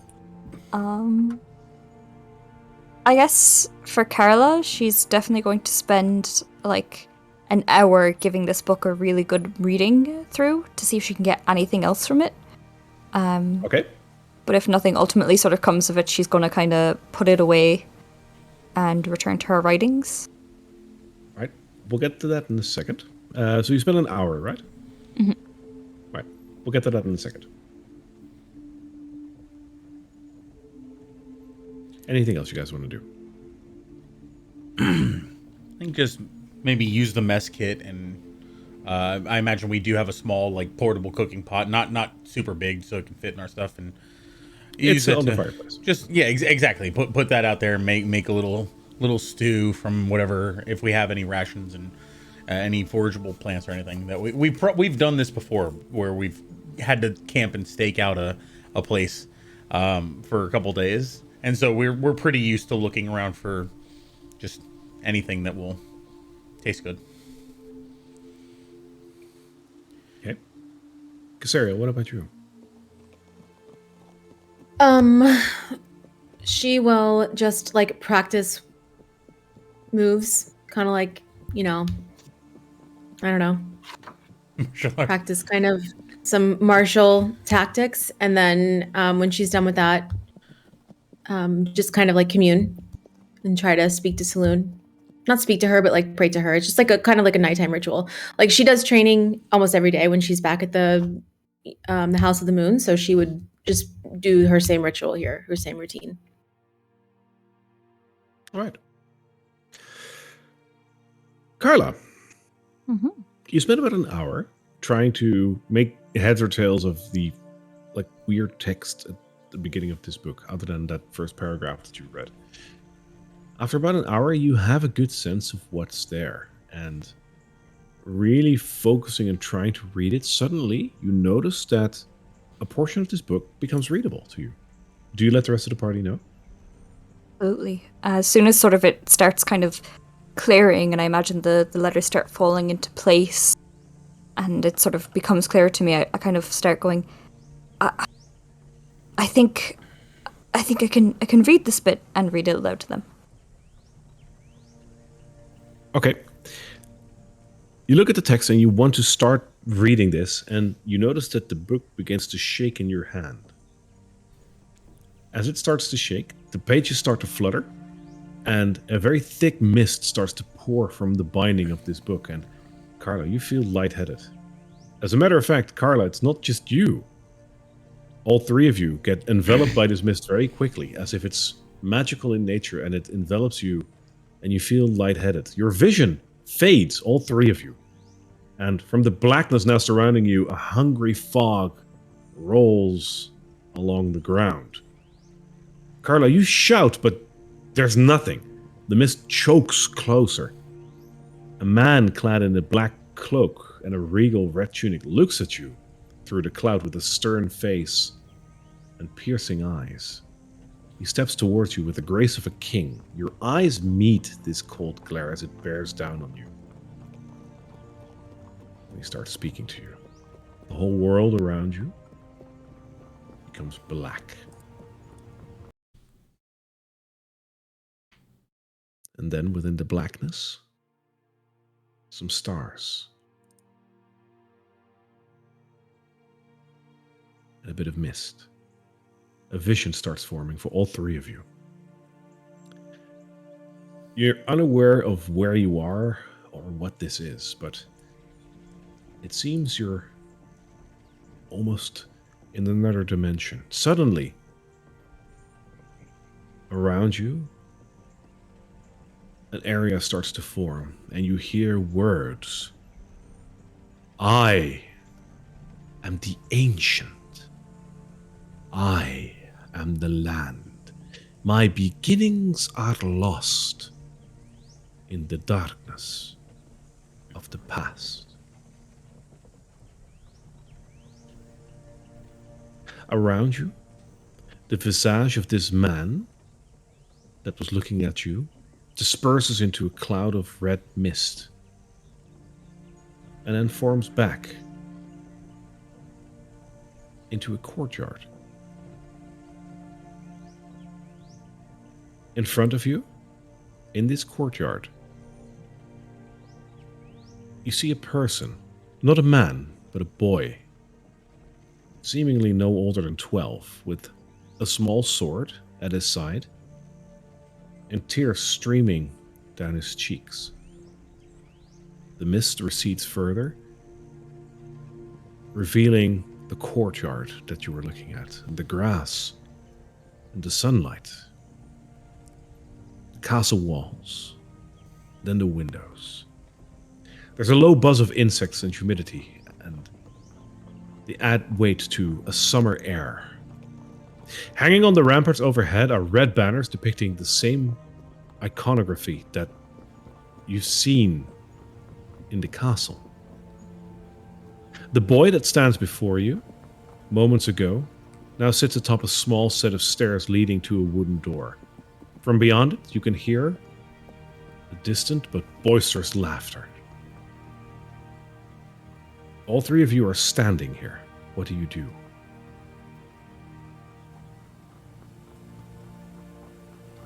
Are we standing in the In imagery? the courtyard, and yes, you're standing in the courtyard, and you see this 12-year-old boy sitting on the steps with tears running down his cheeks. Carla is going to walk towards him very, like, slowly and try to, like, catch his attention. She's like, "Are you okay?"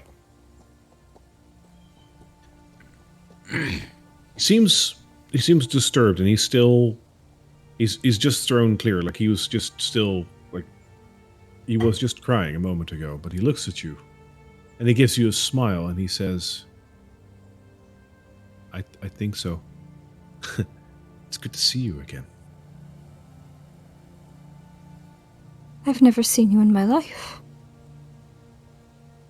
I've seen you so many times before. What's your name? I'm Strahd.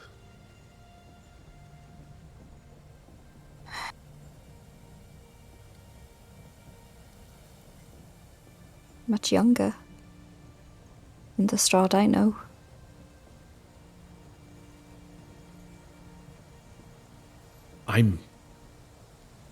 I've never been older than what I am now.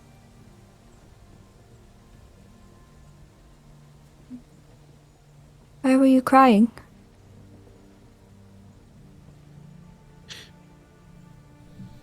I am practicing to become a great swordsman at some day. My father wants it. I want it, but it is hard to. It is hard to get better. I do try, but it's difficult.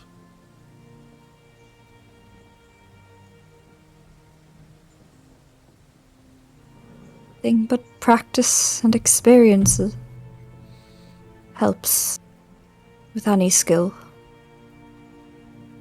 Keep trying.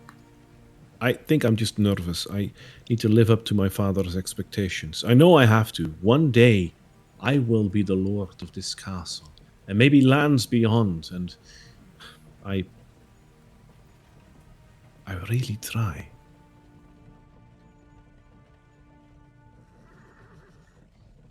I kind of turn around to see if my companions are there. John Cassera, you are definitely standing here as well. I heard all what he's talking about, I suppose. Strahd? Yeah. Is this a dream? Oh, he's looking around. He's talking to Cassariel. He's completely ignoring Strahd. He's like, this is a dream. What's going on? Cassariel, this is... We just talked to them.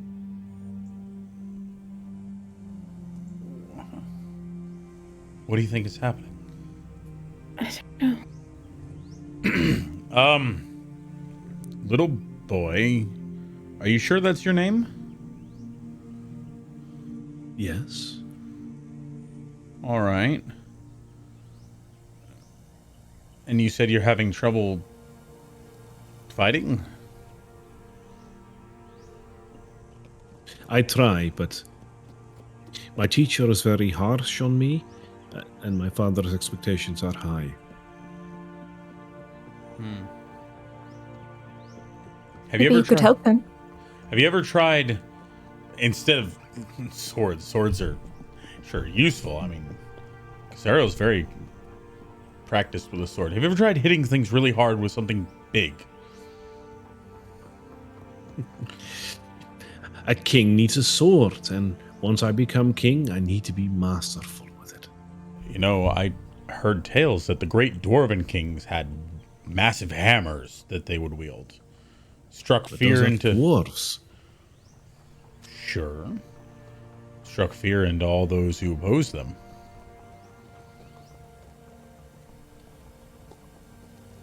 Maybe. Do I have my weapon with me? No. Okay. As a matter of fact, when you look at yourself, you notice that you are wearing different clothing as well. Same with Casariel and Carla? Absolutely. Their faces are very much the same if you look at them, but their clothing looks just as if they are wearing their civvies almost, like court attire, if you will. So You're lovely around. dresses for the both of them, and for John, for you wearing one of those like Lord's regalia kind of thing. Definitely not armor.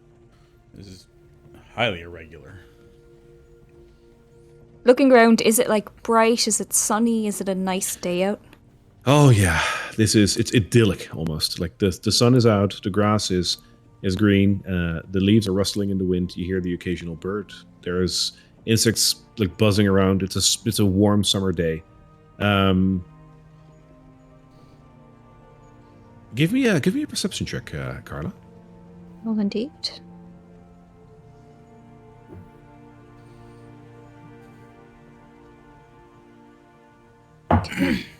Is this still with disadvantage? No, not within the dream. Okay. It is. So this is going to be a total of 8. I will still honor it with an 8. You hear laughter coming from one of the doors that leads into this courtyard. Kind of note it, and then I turn back to him and I say, "Is this Barovia?"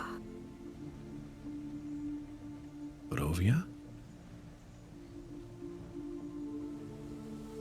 You ever heard of it? No. What is Barovia? It's a land you'll rule one day. I don't know how. I don't know why. And you can look into the future. Of course you can't. No one can. Kind of like tilts her head and like offers like a little smile, kind of coyly. And she kind of looks towards the door and she's like, "Are your friends in there?" That is my father's study.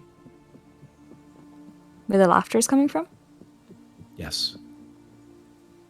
Is he a funny man? Tell many jokes? My father is an important man. He is the king, and he rules wisely. Kind of leans a little bit closer and she's like, "Do you really believe that? In your heart?" Give me a persuasion check.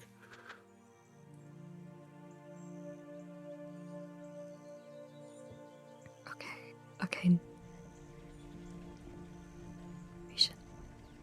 Okay, that's a 21. Oh.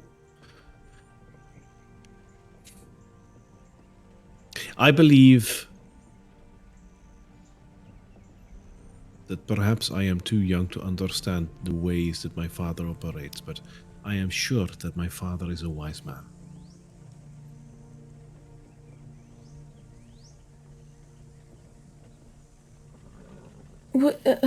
Forgive me. I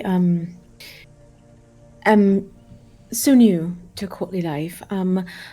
How should I address you properly? Your proper title. Prince Strahd Prince Strahd of Zarovich. Von Zarovich. Von Zarovich, right? But Prince of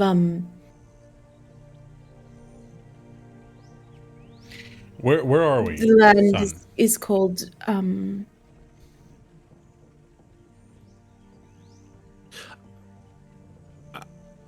I don't know.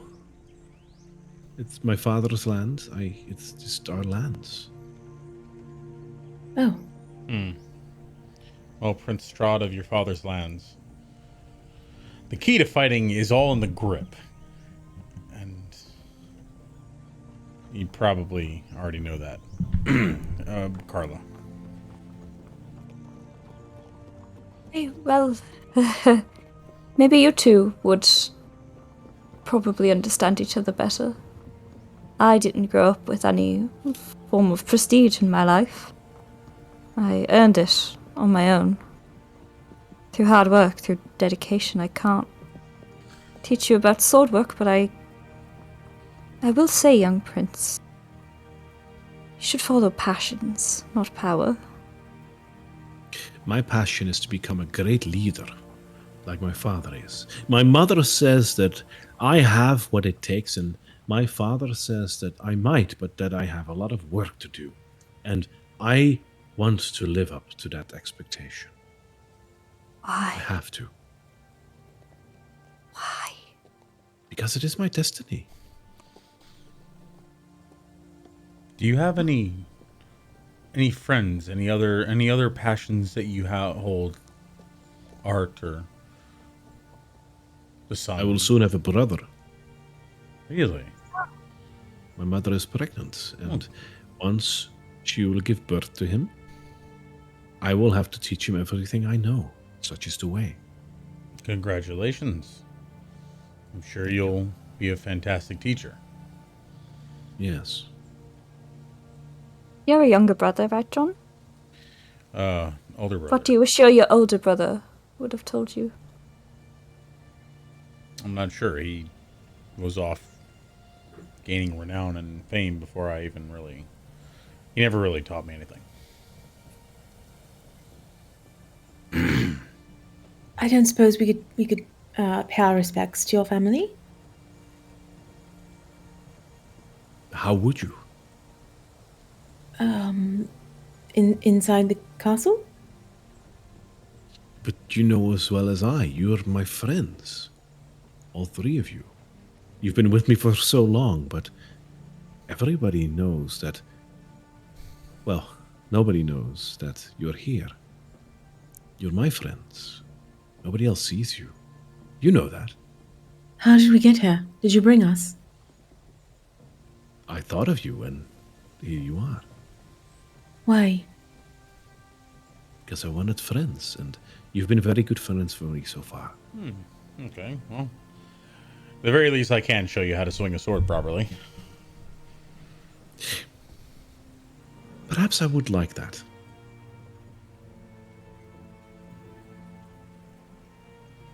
Do you have any... Like, he's gonna try to see if he has any, like, blades, and if he does, he'll... He has a short sword on his side. There are 5 good things to a good strike. We'll go through them. The grip, your aim, the swing, and the follow-through. 5. The follow-through part 2. And he's going to start going through. If you want, I actually do have all this written out. I don't want to take up too much time, though. So, as you, tell him this, and he starts to, he's a 12-year-old boy. He's very impressionable. He's listening to you intently. The door that had some laughter going on beyond that swings open, and out comes a very gaunt but elegantly looking man. And he approaches, and the three of you recognize him. You've just talked to this man in the castle. He doesn't look a day younger over here than he did just back then when you talked to him in the castle. He approaches the young Strahd, and he says, "Enough with the talking, enough with the thinking. Your actions are always in here when they should be in here. We should return to your training." Strahd turns to him and says, "Yes, teacher." They both draw their blades and stand opposing each other, and as they do, the world starts fading around you again.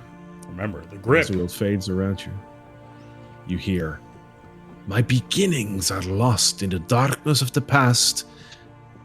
Yet that past now is filled only with regret." The memory fades, and as you open your eyes again, you are once again sitting in your camp.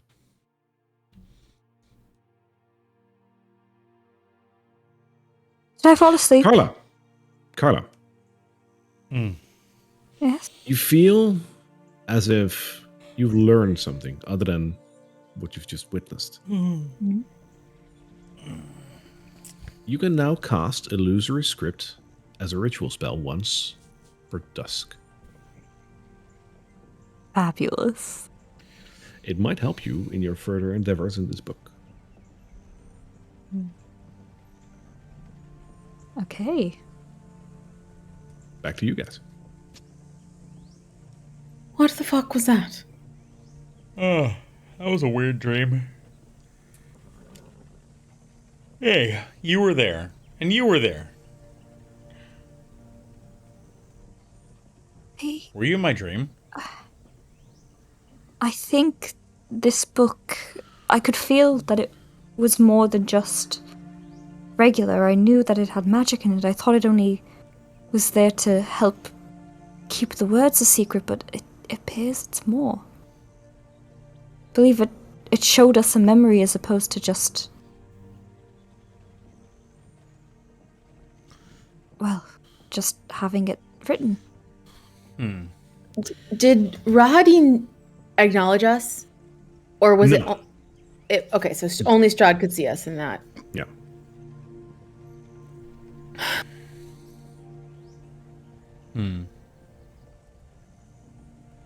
I have no idea what that meant.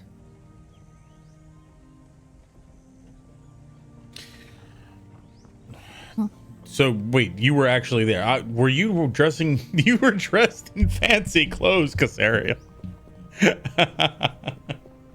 You looked fantastic. You looked like you belonged. Not as fierce, but definitely elegant. Never mind. You want to spa? You want to spa right now? You want to spa I'm right now? I'm gonna take out my sword. My armor. I'm cleaning my armor. Oh, you don't want to spa? Of course not. Are you sure? Because it seemed like you wanted to spa. I've got my shield, I've got my sword. But you looked so elegant. When it gets Get 2 up. gold coins. Get up, and I'm gonna walk over to him and I'm gonna like kick him with my boot. Get up. Get up. Get up. Let's go to sleep. It's getting late. I'm gonna knock him with my shield. Come on, tough guy. Come on. You don't want to show Carla you can get beaten by a girl. Come on. Oh, I know Get up. you can beat me. I have no doubt. So you're admitting that I'm better than you at everything. That's a bit Say, far, isn't yes, it? Casario, you are the queen of everything. Say it.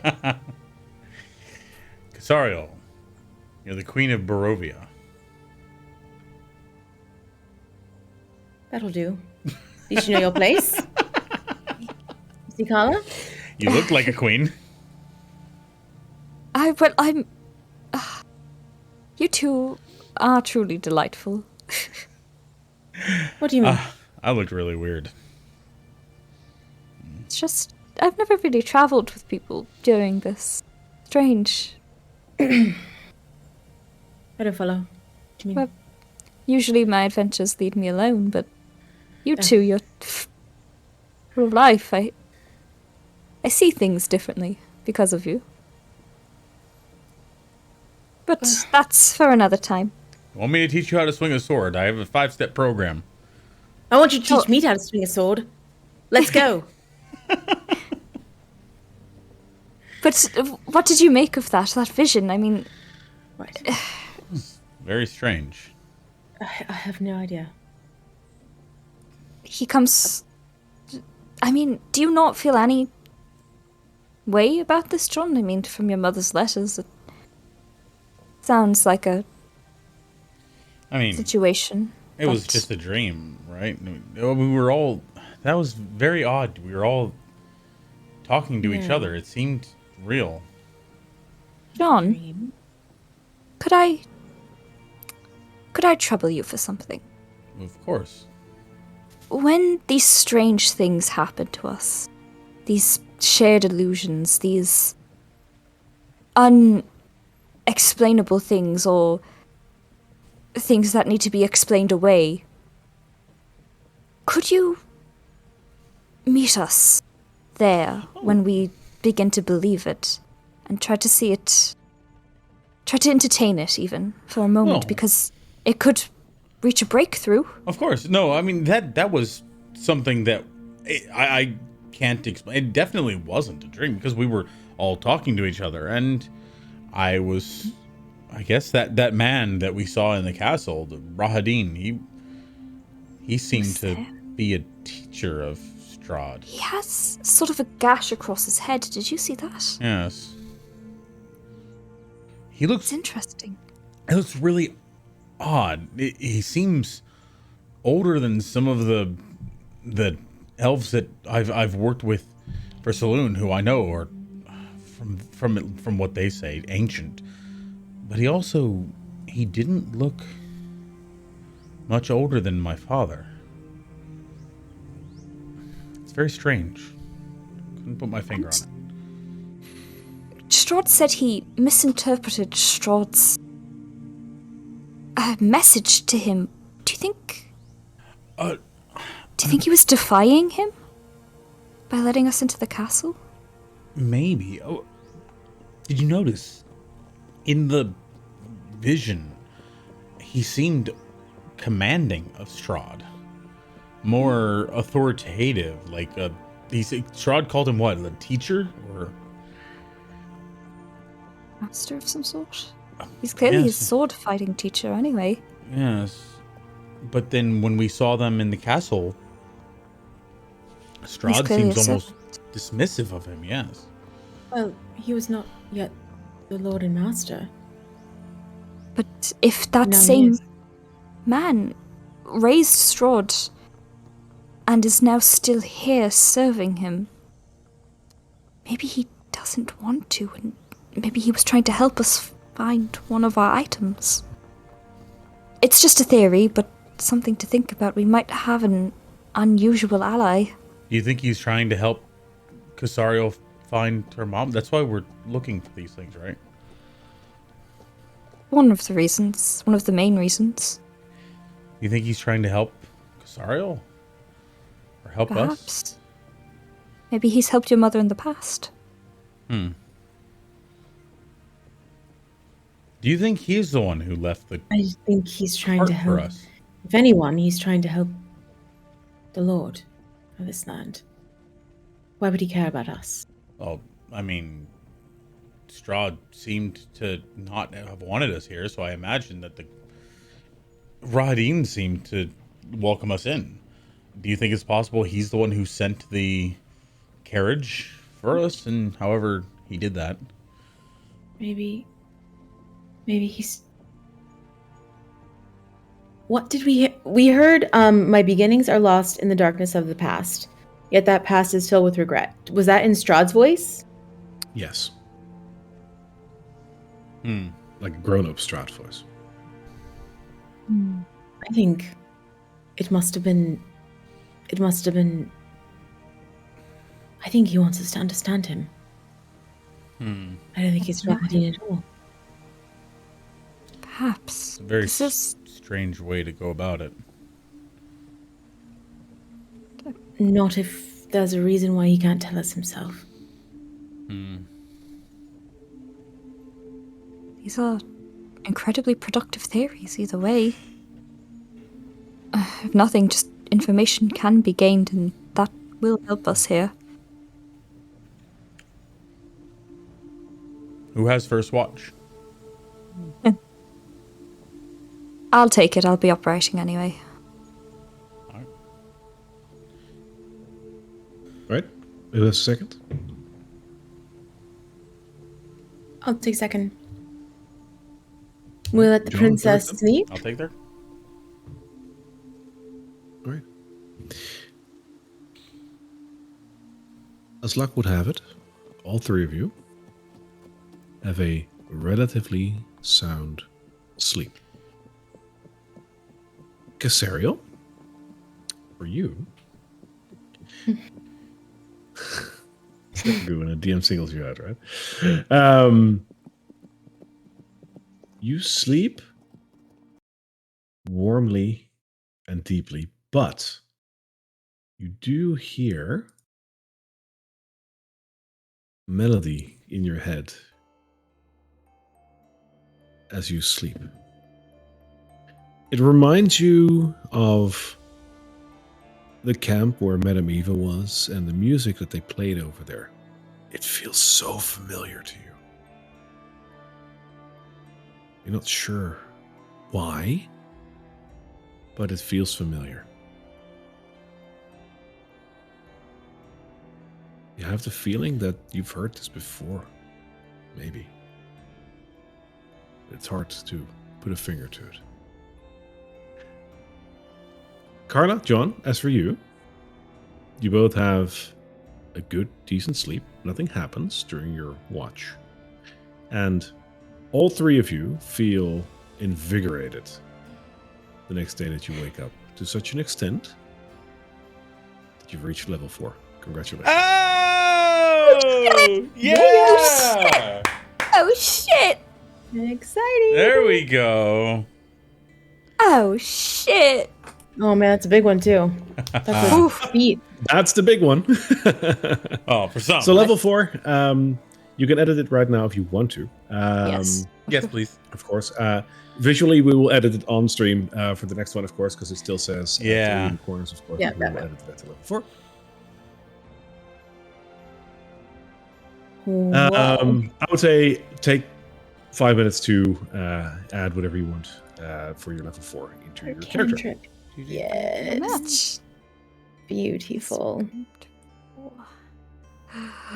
Oh my god, I can learn another cantrip. Wonderful. Oh, that's a lot. Invocations. Hmm. Hmm. Okay. I should have decided on a feat by now, but I didn't. So funny. So that's unfortunate. How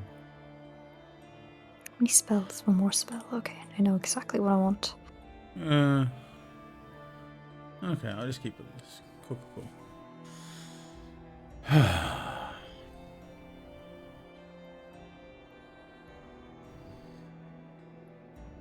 There we are. Do I get another spell? Ooh, I do. What you laughing about? Just us like being this excited over stuff.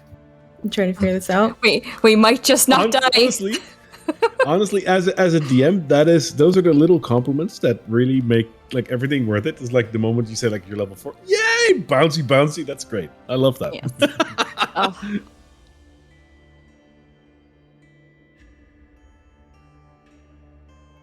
What's next? Oh, where's the thing? Where's that thing?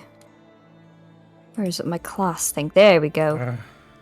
I could finally have another inspiration slot. Let's go, guys! Don't build a stealth part. Don't do it.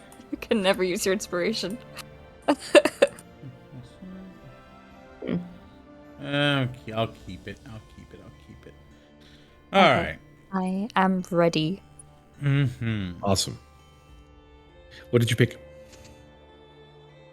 I'm thinking of how we haven't been able to talk in certain presences in certain companies. Carla has decided to take message to Smart. try and develop an extra way of communicating with her party members without their intentions being found out, hopefully. And thinking of all the times she has swung out and it's been a few measly points, she has also sort of taken the less than friendly encounters that they've had with enemies and tried to channel them into ghostly apparitions of daggers in a cloud, into cloud of daggers, Ooh.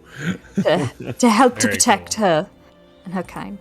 And she also has really worked on her people skills so that she has extra charisma so that she can have an extra slot, because oh my god, that has been so frustrating. I've been hoarding those inspirations like gold. Alright.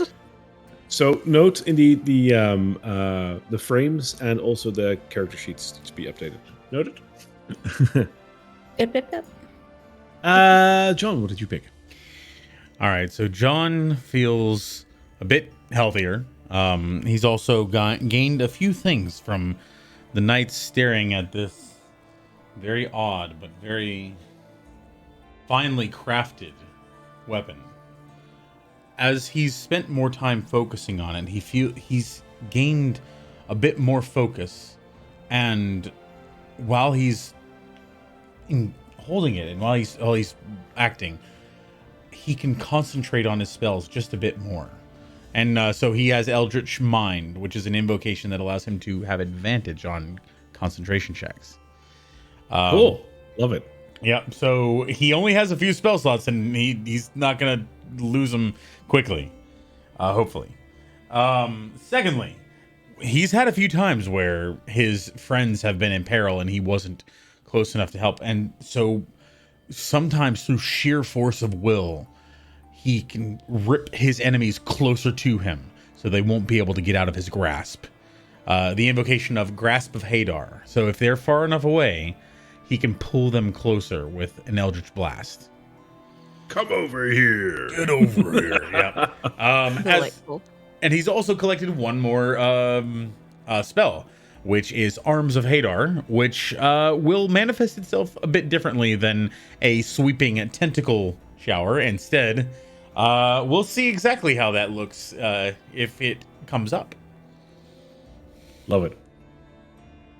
Casario, what about you? I think that I am just going to be much wiser. Much wiser. I think that's I what didn't I'm know that was choosing. even possible. Yeah. I'm just gonna Alright. take the increase in ability, All right. I think. Yep. Definitely useful. Like, yeah, soon. All right. Other than that, yeah, you can apply long rest, all three of you. And after you've done so, Daniel, before you do your long rest, because there's one but with you, John, Carla, I need you both to make a Constitution saving throw. Oh, how Casario, I need exciting. you. You're fine. Very exciting. God. Okay, that's not bad. That's going to be a 14. All right. I feel really refreshed, and oh, my side! I got a 4. Okay. Carla, you actually feel right as rain again. So all those disadvantages and whatnot that you had, gone. You feel just normal, to be honest. John, in your case, you can apply a long rest, but I need you to subtract 1d4 from your max HP. Okay. I think I had done that before, because once I did the long rest, it actually went up by 1. And so I was going to go right back down. All right. Yeah, and you can still pull it from the original max HP. All right, yeah. And so I got a 2, so that will be 2 hit Instead of points minus off. 2? Yep. Yep. You had an okay sleep, but you feel a little uneasy today, and it seems that you have disadvantage on your attack rolls and saving throws. Just another day in Barovia. You're very hungry. Like Casario and Carla, you two, like, you know, when you wake up, you could use breakfast, but with you, John, you're hungry. Like, holy shit. I'm throwing this D20 away.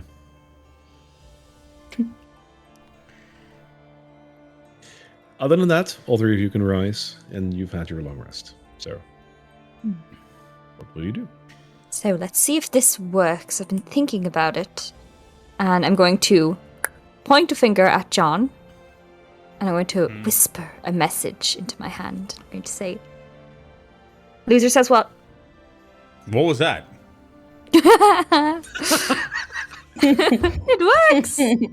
As I cast a message towards him. Did you hear Yeah. that?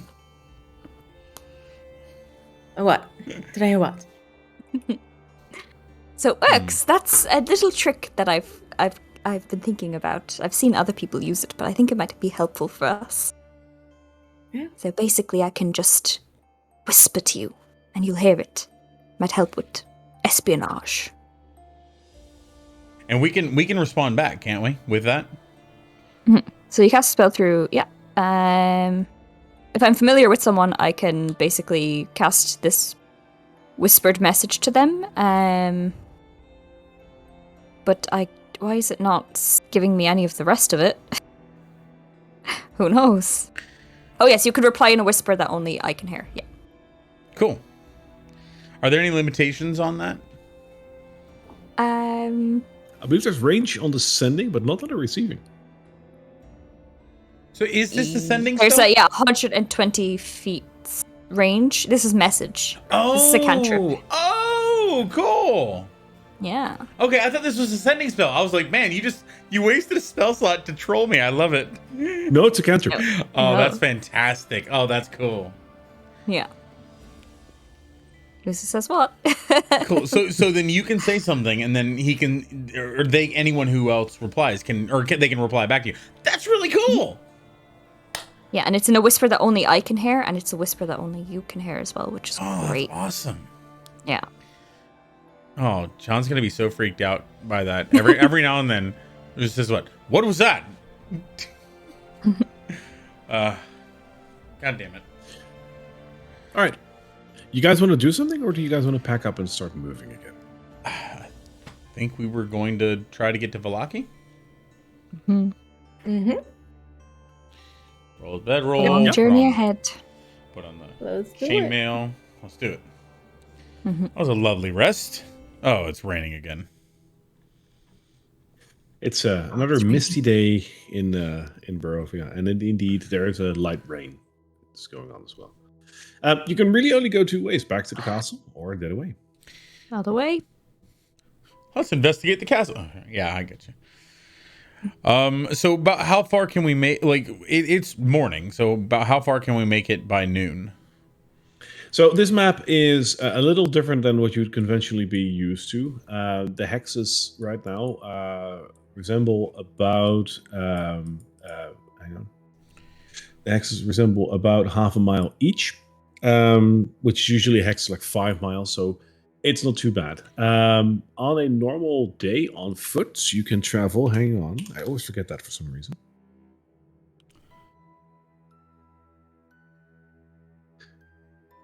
Because there's like a defined number, but for some reason I always forget that.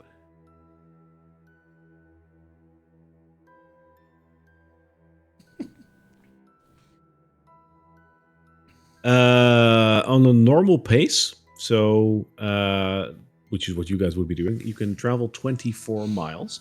So that would be 48 of these hexes. That's like a full day worth of travel. Okay, so like we should probably, so then half day will get us to at least back to the fork where we came from, right? Absolutely. Okay. Okay, cool.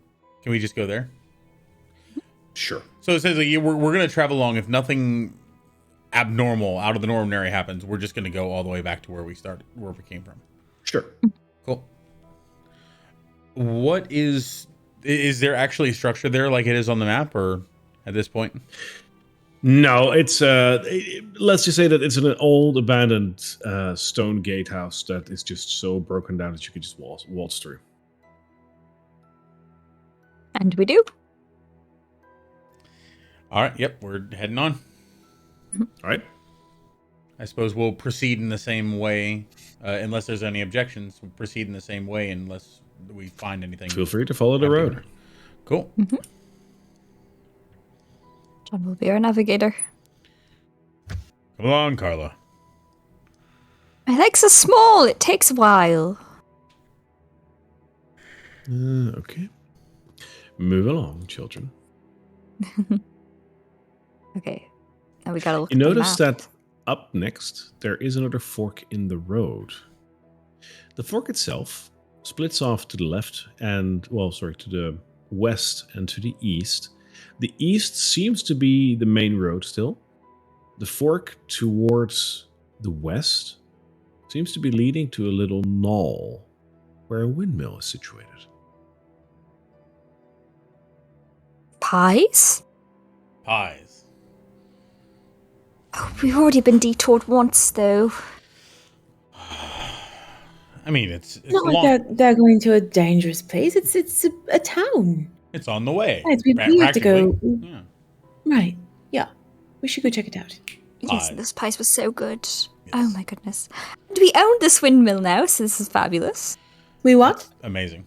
Oh, yes, the deed. And I take out the deed of the windmill and I show her, and it's like, we could very easily. Where did you get this?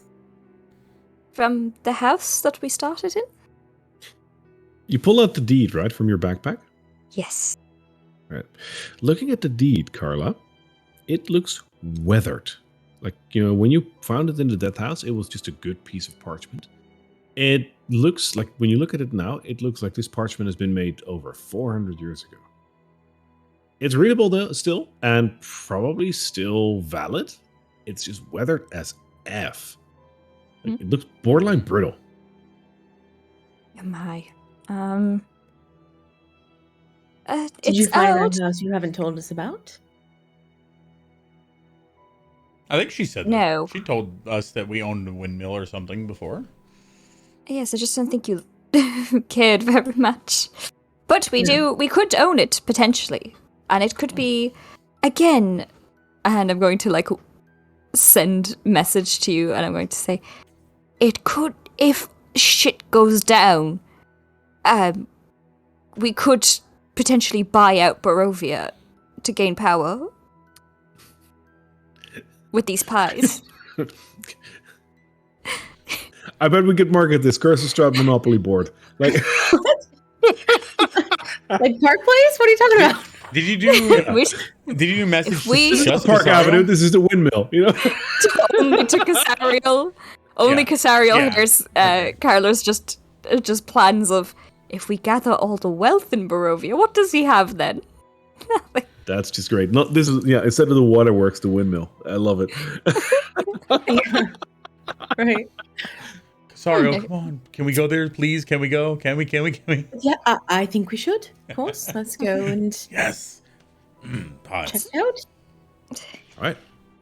So as you approach the windmill, you notice on a grassy knoll a very old, weathered windmill.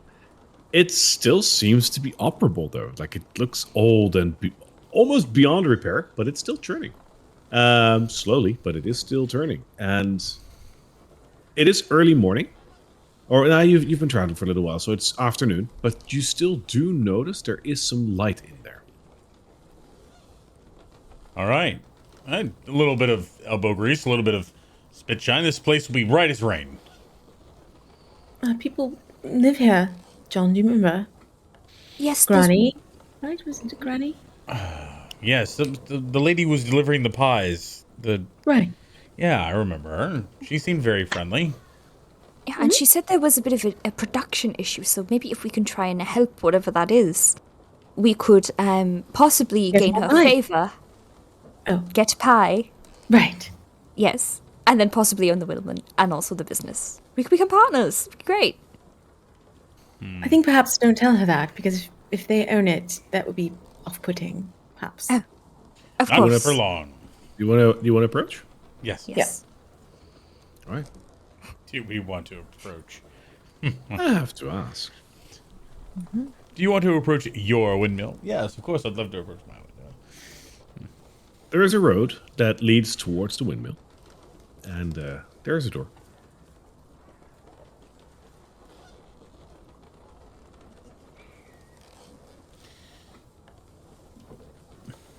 As you approach the door, you notice that there is a raven perched on the side of the windmill near a window. It's looking inside.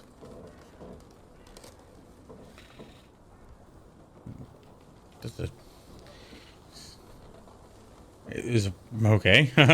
What else? Is it a double door? Is it what else about the door itself? It's a single wooden door leading into the base of this windmill. The windmill itself seems like it probably accommodates a couple of floors. Like, unless they kept it open completely on the inside, it does look like it probably accommodates a couple of floors, with the ground floor obviously being the entrance. Is there any activity like from people outside? Possibly. There's light. There's light, and you do see that there's some smoke coming out of a smokestack that is, or what's it called? A chimney that is attached to the side. There's some smoke coming out of there. So apparently, yeah, someone is busy in there. Let's knock. Yep. You knock on the door? I'll use thaumaturgy. All right. As you do so, on the inside, you hear a relatively young voice say, "Yeah, come on in." How hospitable, how friendly. I'll That use thaumaturgy to open the door. All right. Does it smell ahead. like food? Yeah, smells like pies. The door opens, and looking inside, you see what appears to be a makeshift but relatively well-run bakery in the base of this windmill. There's a forge going, or a stove going, with several pies baking, and on top of the stove, several pies still being warmed to just finish off. You see a couple of trays of pies that are ready to go into the oven, and you see various barrels and sacks of material strewn about here.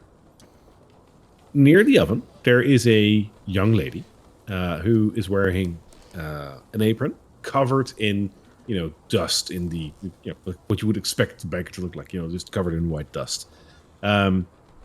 She turns around at the three of you, and she looks a little shocked that there's visitors, actually. Even though you knocked, she's like, "Oh,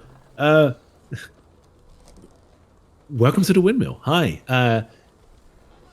You are?" I'm Hungry. Yes. That too. Okay. Hello. Hi.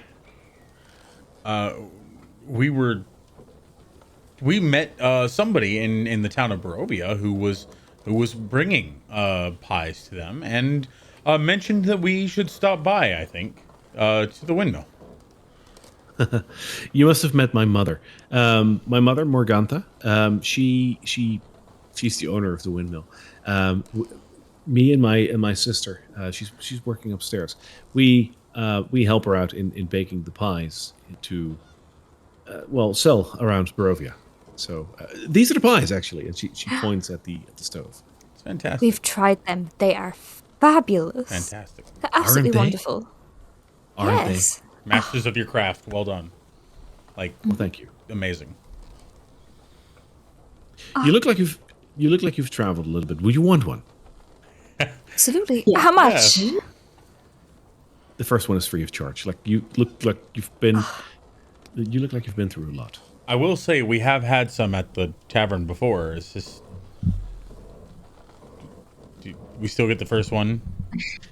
We do try to. We try to sell them.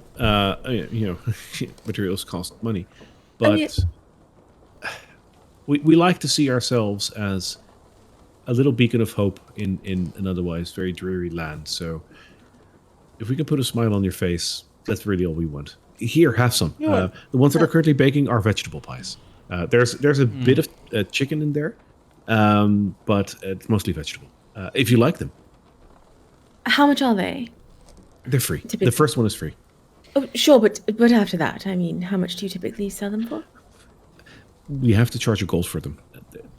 It's hard to come by all of the materials. Yes, Sure, I will hand her 3 gold. you are too kind. Please, have 2 each, please. Like, No, you're really helping us. Thank you. This place seems like it needs a beacon of hope, and anything that we can do to help your business thrive, we would We love heard there to. was some production issues recently. Your mother talked a little about them. We were wondering if we could help with that. Sometimes it's hard to get by the right materials for the pies. As you can imagine, this land is sometimes unforgiving when it comes to cultivating and also getting the right materials. Every once in a while, we have to resort to choosing to not make certain pies. Like the other day, we had to stop the production of our sweet potato pies as we couldn't get sweet potatoes. So, yeah, we always have production issues, but we can always make pies. We can always make them. We just have to switch around the recipe. Makes sense. Where do you normally get your stuff, your products from? Is there any way that we could help make them more reliable, or? You'd have to talk to my mother about course, that, but of I know that we're getting some of the materials from Valaki, some of the materials from Kresk, and some of the materials from Barovias, from what I remember. But my mom knows the specifics. Oh, of course. She seems like a lovely lady. She is, yes. She actually started all this. Did she? That's Yes. very impressive. This windmill was actually in disrepair and wasn't really being used anymore. It used to be just an old windmill for wheat, and then my mom transformed it into more than that, and this is the end result. How wonderful. How many years ago was this? Would you know? Gosh, it's been a while now. I think 5 to 10 years somewhere else. Ah, I see. Yeah, it's been a while. Yeah, but we've been doing pretty well ever since. And what do you typically wash this down with? Do you have any? Usually just water, or at the tavern with wine, but we don't have any wine over here. Oh no, you don't. Where do you get wine from if you wanted it? I would say probably from one of the bars in either Valaki or from Barovia, and they get their wine from the Wizard of Wines. Wizard of Wine. I've heard that before. Wizard of Wines. The Wizard of Wines is the winery here in Barovia.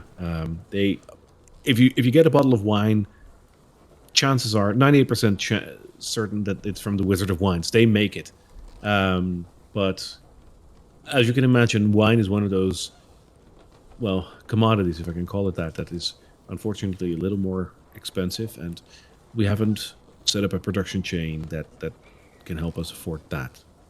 All in due time, though. Like we don't miss it. Where are they? Because we are adventurers. We're going all over this land. Perhaps we could bring you some back if we should find it. Oh, they're way beyond Kresk. It's yeah, it's quite a ways travel. But yeah, follow the road, and you should probably run into it at some point. I think either in Valaki or Kresk, I will know specifics. We were told to get some champagne or something from there, right? Or Oh yes, there's a fellow I'm doing a little bit of business with. He wants some champagne. Oh well, they do make some champagne over there, but it's very exclusive from what I heard. Nothing for common folk like us. Please, would you do you like the pies? They're still hot right now, so of course, that yes. makes them. Dig in. Yep. She reaches for the pies to give a pie to all three of you, and as she reaches for them, you can hear that crow that is standing outside the window is starting to make sound. And she walks over to the window and closes the window, looks back at you, and she says, "It's the birds, right? It smells good for us, but it smells good for the birds as well. They want in, but if we started feeding all the birds over here, we would have no business whatsoever." Oh, pests. Before the window closes, Carla messages the crow because it's a creature, right? Does that work? It's a creature. Yeah, she messages the crow just, shoo, quiet down. Okay. Hang on. Let me read your spell specifics. There. I don't know if I'm doing this right, but it's fine. Message. Yeah. I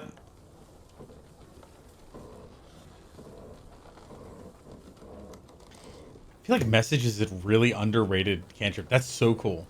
Oh, it is. You can so use that in such a good way. I don't think it can respond to me in a language that I speak, but it can respond.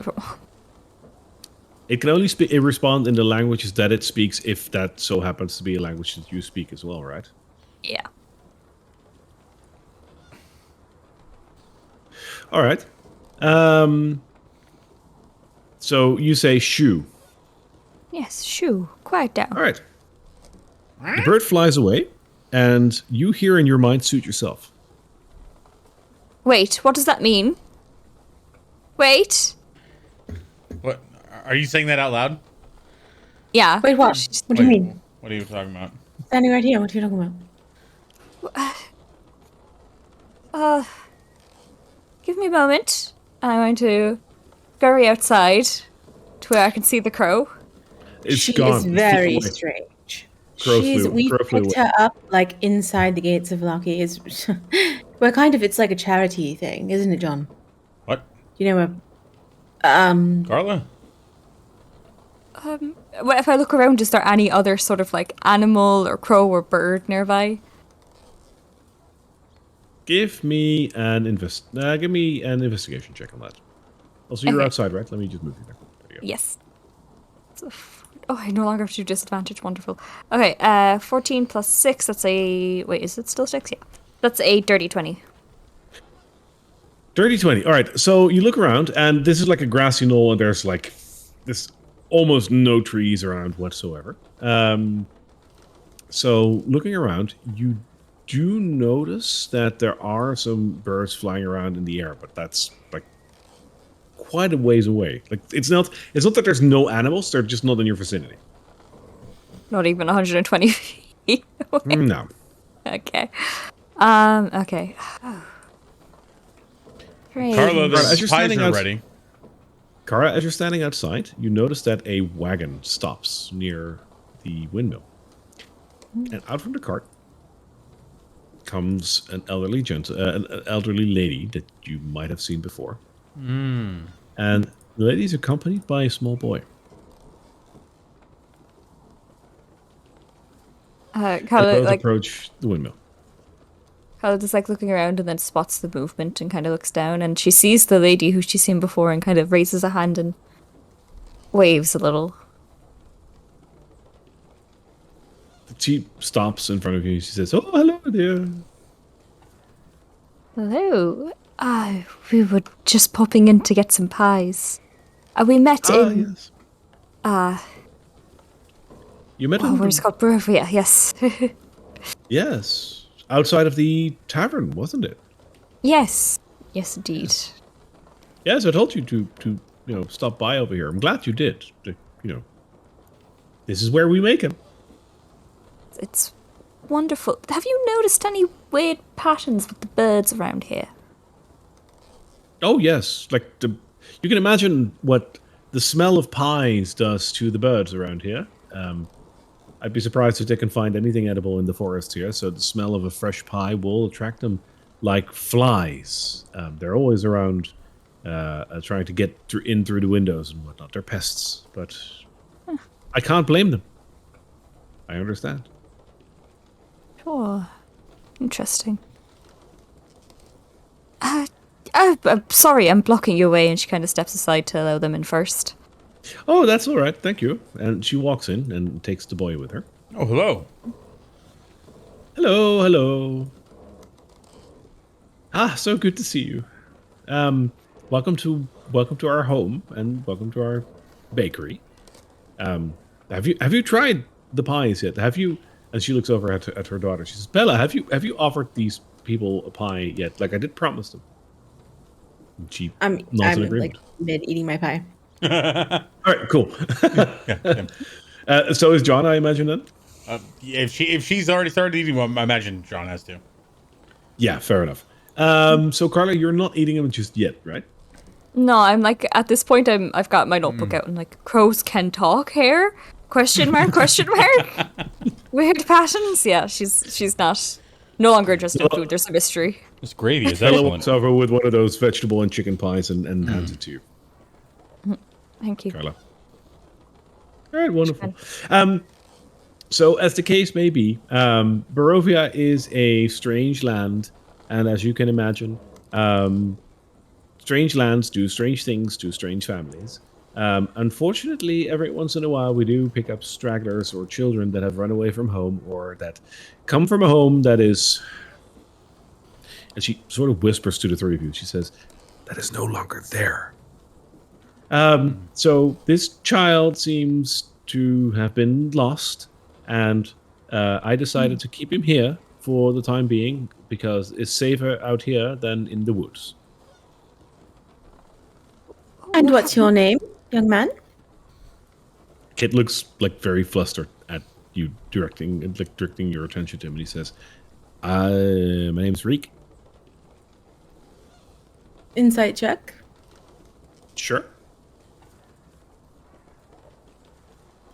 I'll guide myself with this. Sure. Oh, bleh. Sorry, 6.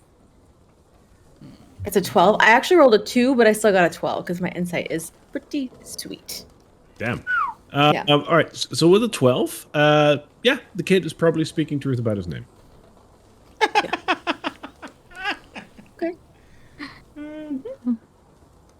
What happened to his family? Or to your family? She turns her direction at him. Like, can we help? Is there something that needs looking at? What happened to your house? Morgantha looks at you and she says, "This happens all the time in Barovia. Families just being kidnapped in the middle of the night, Wait, or what? just leaving, or By what? yeah. By what? What kidnaps them? Unfortunately, it can be a multitude of things, young lady. Yeah, list them out, please. It can be zombies. It can be What? vampires. It can be other angry villagers. And sometimes they leave on their own accord because they just snap. It happens more often than you care to believe, maybe. But the children are the ones that suffer the most as they don't understand what is going on. And before you know it, they're on their own. We can't save all of them, but when we can, we try. This child was fortunate enough to run into me. This is what we do. And who knows, maybe he can help us out here. That's very kind of you. What do you mean zombies? Well, you seem like a capable man. You know what a zombie is. Of course. Is that something you deal with on a regular basis in this place? In this land? Yeah. Unfortunately so. John is actually somewhat of an expert in that, and is, though clearly sensitive to it, very capable of taking care of such a threat. So, if you have a specific place in mind that's being attacked, we could perhaps check it out for you, if you should like. Reek, is that what happened to your home? The zombies? I don't know. Oh. I can't remember. And Morgantha adds in and she says, "This happens a lot. Like it's traumatizing. So, you know, it is what it is. But we try our best. Like, you know, what little means we have, we try to. You know, this is what we can do. I'm gonna, Rick. It's been a long day for you, right? Like you've been walking the road for at least a day. Is what you said. Let me get you upstairs and get you a warm bed so you can at least sleep and eat something. Oh, thank you very much. We just woke up, didn't we? I mean, did we just wake up? Saying this to Rick. For the kid. Yeah. Oh. Sorry, they are so used to taking down undead on zombies, but social interaction seems to be lacking for them. Yes. What do you mean? We'll be right back, she says, and she walks the kid upstairs. As she's walking him upstairs, Carla's going to send a little message to him being like, if you need any help, just let us know. The kid replies to that in his mind with, "Who was that?" If he turns And he's around, upset. she sees her waving. Sure, I'll allow that. He'll see you waving, but he's now upstairs, so there's like solid like material between you, so he can't do that again. But he totally saw you do that. He will remember that. Cool. Morgantha is currently upstairs, and you hear that You hear the stairs creaking again, and another lady comes down from the stairs. Is there a place to sit in this area? Like, it doesn't look like there's any chairs on the map. No. It doesn't seem to be on this level, no. The other lady comes down, and she looks at the three of you, and she says, hello. And then looks over at her, at Bella, and she says, Bella, are the rest of the pies ready? We have so much work to do. And you're standing around here just talking to these people. We have so much work to do. There's so many mouths we need to feed. We need to hurry up. And I need you upstairs. Like, when the pies are, like, in the oven, I need you upstairs. We need to grind up more flour, and, like, there's so much work. Why are you even, like, talking? Like, Mom will probably have to take over, and, like, it's not fair. Mom is doing so much. So, hurry up, will you, please? And she walks back up again. I'm John. Never mind. The pies are so delicious. Carla's going to turn to the remaining sister and be like, John's big and strong. He could probably, help you grind up some flour. Ooh. No, I want to learn how to make a pie myself. Oh, right. We need to learn how to make pies, right? Oh, She looks at the three of you and she says, "Oh, that's honestly no need. I'm pretty sure my mom wouldn't even part with the family recipe. She's like, my mom has very little secrets, but that's the one thing that is very close and dear to her. So she probably won't even share the recipe with you. But I mean, no need. The three of us can manage. Really, Thank you. But does it not get dangerous trying to deliver all these pies to different areas of, Neverwinter? Not Neverwinter, sorry. Barovia. I'm missing home. Neverwinter. Or maybe Neverwinter. You'd be surprised how easy it is to deliver your wares when the rest of the world needs, your love and care. So we have never been assailed on the road, except for that one time. But we could buy them off with pies. So what I'm hearing is this is an in-demand product that people want and gains you leverage within Barovia. Yes? I guess you could say that, yes. Excellent. How would you like to be business partners? We are a sturdy bunch with a lot to offer. Some interesting, capabilities. We could make things quite easy for you in the long run. Do some of the heavy lifting. That sounds fair, but perhaps you should talk to Mother.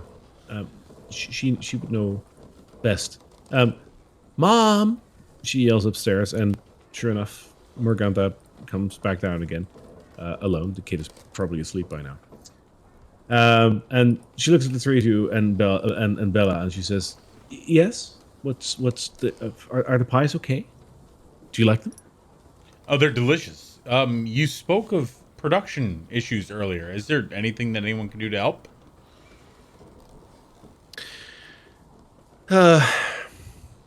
It's every once in a while a resource runs out. Sweet potatoes the other day, but it happens, and we adapt our recipe to it. Not really. Now, speaking of, the production issues seem to be just a general thing. What can we do to increase production and make your life a lot easier? Because we are thinking that it might be very beneficial to become business partners, because we are a very useful group of people. I do have some coin as well, if that is something that is needed to speed production along. I just think if we entered, we could help you with delivering pies, any of the heavy lifting, and, we are new to this land, so allies, partners are very important to us. There's great benefit on both ends. Well, you see, this windmill has, is my property and my livelihood, really. We want to profit off it, just partnership.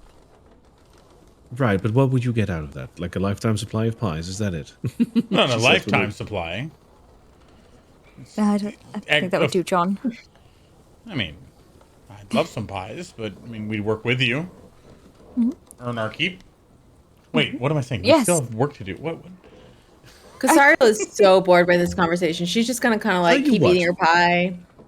Tell you what, I might have a business proposition for you. Excellent. What I can do is I can give you a bunch of pies to sell along the road. Currently, we mostly sell to Barovia and Valaki, but that is the extent of where we can go because I can only travel so much before I need to get back. And still, we're not servicing everyone in Barovia and Valaki. It's just whoever I can get in touch with. And if I'm out of pies, I can only bring so much with me. If you help, we can double the amount that we sell. I would be willing to split half of what you sell with you if you are willing to sell those pies. Absolutely. I think we're willing. We're willing, right? Where are we going again? Because we're going to Valaki.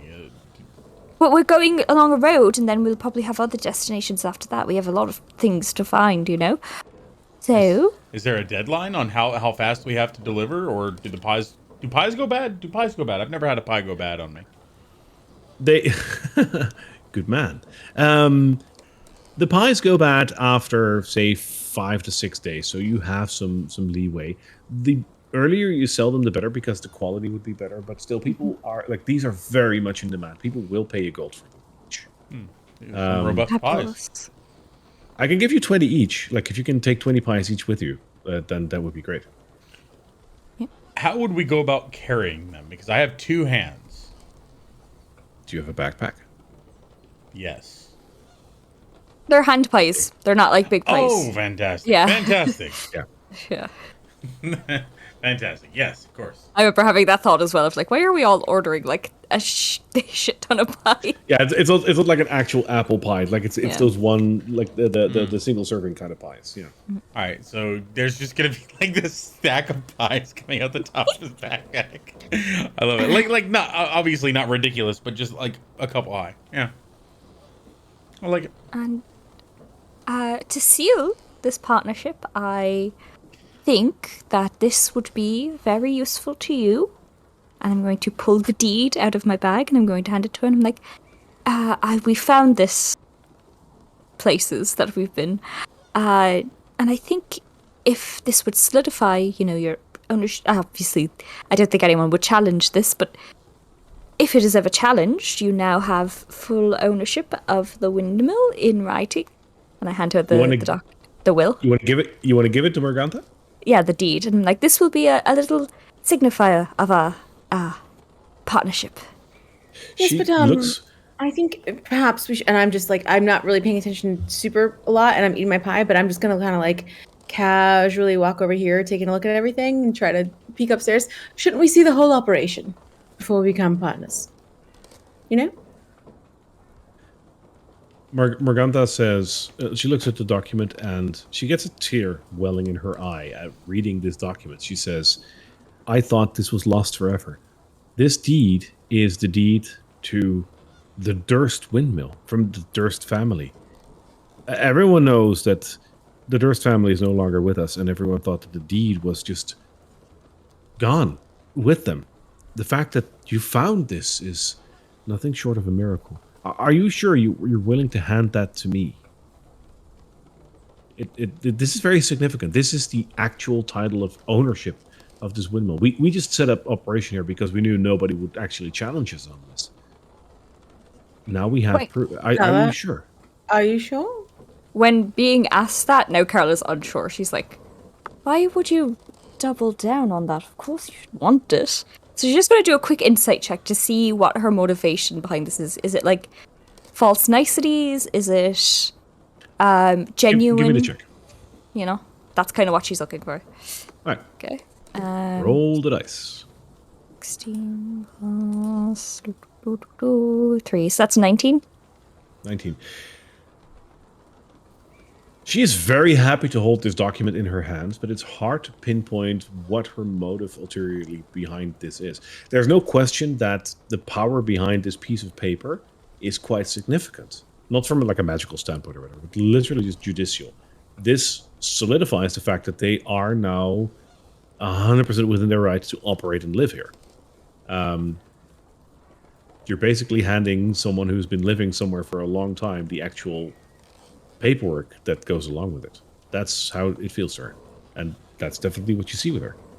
Okay. So I hear this sort of like wavering in both of their sort of voices, and I'm like, the small part of my brain that's nice, that likes people, that likes to help people, hands it over. And it's like, oh, well, of course.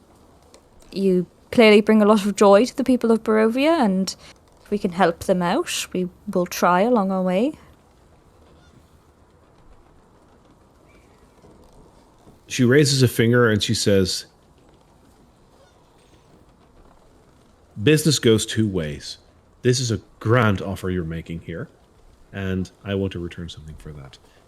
The 20 pies each that you will be getting from me, the money you will be making from those is for you and you only. You were the owners until you gave this paper to me, so it's only right that you make some extra on that. From there on out, every pie after that you will come back and sell for me, we will do 50-50 split. But the 20 pies each that you will be getting is full on you. We can manage, and as a token of good faith, that's what I want to offer you. You are too kind. I think our partnership will be great, and I hold out my hand. She shakes it. Firm shake.